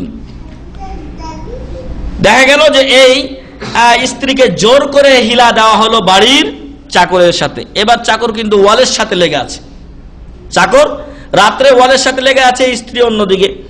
তখন এবার ম্যাডাম বলছেন যে কিরে, তুই এখানে আইসিস কেন? তুই আমাকে বিয়ে করিস নাই? হ্যাঁ, আপনাকে তো বিয়ে করেছি। বিয়ে করলে কি ওই ওয়ালের লগে লাগা থাকে নাকি? আমার লগে লাগতো ভাই, তাড়াতাড়ি। তারপরে মহিলা বলছে যে শুন, তোকে আমি বিয়ে করেছি, তুই এখন আমার স্বামী, আমি এটা করতে চাইনি, ওরা আমাকে জোর করে করিয়েছে। অতএব তুই আজকে থেকে আমার স্বামী, তুই আজকে এই বাড়ি আমার নামে, সকালে আমি এর তালাক দিয়ে দেবো, স্বামীর তালাক দিয়ে দেবো, তুই আমার স্বামী থাকবি। বাস সকালে ওরা রাত্রে নিজেদের স্বামী স্ত্রীর বাসর রাত করেছে। তারপর সকালে আমি বলছি না যে এগুলো শরীয়তি পদ্ধতি, কিন্তু আমি বলতে চাচ্ছি যে অভিশপ্ত হালাল আর এক অভিশাপ দেখেন কি হয়, যে সকালে উঠে দুইজনে গোসল হাত করে আসে, তখন সবার সন্দেহ লাগে কি রে ব্যাপার কি। তারপর বললো যে আগের স্বামী তুমি গুড বাই, চলে যাও। এবার আমও গেল, ছালাও গেল, কানতে কানতে দু চোখও গেল। আমরা 11টি অভিশপ্ত জিনিস বা বিষয় আপনাদেরকে আজকে বললাম। দয়া করে জিনিসগুলো বা বিষয়গুলো মনে রাখবেন এবং জাতিকে এই ব্যাপারে সতর্ক করবেন। মহান রব্বুল আলামিনের কাছে দোয়া করি আল্লাহ তাআলা যেন আমাদেরকে এই অভিশপ্ত বিষয়গুলো জানার এবং এগুলো থেকে দূরে থাকার তৌফিক দান করেন, আল্লাহুম্মা আমিন। আল্লাহ যেন আমাদেরকে এগুলো থেকে বেঁচে থাকার সাথে সাথে আমাদের জাতিকে এই ব্যাপারে সতর্ক করার তৌফিক দান করেন, আল্লাহুম্মা আমিন। এবং আমাদের এই আলোচনা যে সকল ভাই ও বোনেরা শুনছেন অনলাইনের মাধ্যমে, তাদের কাছে অনুরোধ যে এটা আপনারা বেশি বেশি প্রচার করুন। এবং বিশেষ করে আমরা যেটা বললাম যে অভিশপ্ত হিলা প্রথা, এটা আমাদের সমাজে আছে, বেদাত অনেকগুলো আমাদের সমাজে আছে এবং প্রায় ব্যারামগুলো আমাদের সমাজে আছে। আল্লাহ যেন আমাদের সমাজকে এই সকল ব্যারাম থেকে মুক্ত করেন, আল্লাহুম্মা আমিন। মহান রব্বুল আলামিন যেন আমাদেরকে হক বুঝার এবং সেই পথে চলার তৌফিক দান করেন, আল্লাহুম্মা আমিন। আল্লাহ আমাদের ভুল ত্রুটি ক্ষমা করুন, আল্লাহুম্মা আমিন। মহান রব্বুল আলামিন যেন আমাদের সকলকে সুস্থ রাখেন, আল্লাহুম্মা আমিন।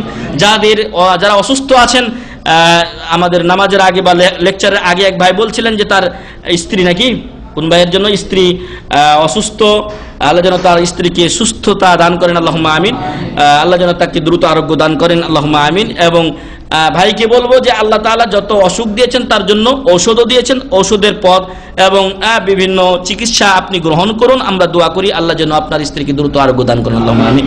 এবং অন্যান্য যত রোগী মুমিন মুমিনাতদের মধ্যে রয়েছেন, আল্লাহ যেন তাদেরকেও রোগ মুক্তি দান করেন, আল্লাহুম্মা আমিন। এবং অনেক আত্মীয় স্বজন আজকে তারা কবরে আছেন, আল্লাহ যেন তাদের কবরকে জান্নাতের টুকরা বানিয়ে দেন, আল্লাহুম্মা আমিন। কোনো ভুল ত্রুটির কারণে যদি তাদের শাস্তি হয়ে থাকে, আল্লাহ যেন সেটা ক্ষমা করে দেন, আল্লাহুম্মা আমিন। তাদেরকে আমাদেরকে আল্লাহ যেন জান্নাতুল ফিরদাউসে একত্রিত করেন, আল্লাহুম্মা আমিন। ওয়া আখিরু দাওয়ানা আলহামদুলিল্লাহি রাব্বিল আলামিন। সুবহানাকাল্লাহুম্মা ওয়া বিহামদিকা আশহাদু আল্লা ইলাহা ইল্লা আনতা আস্তাগফিরুকা ওয়া আতুবু ইলাইক। আসসালামু আলাইকুম ওয়া রাহমাতুল্লাহি ওয়া বারাকাতুহু।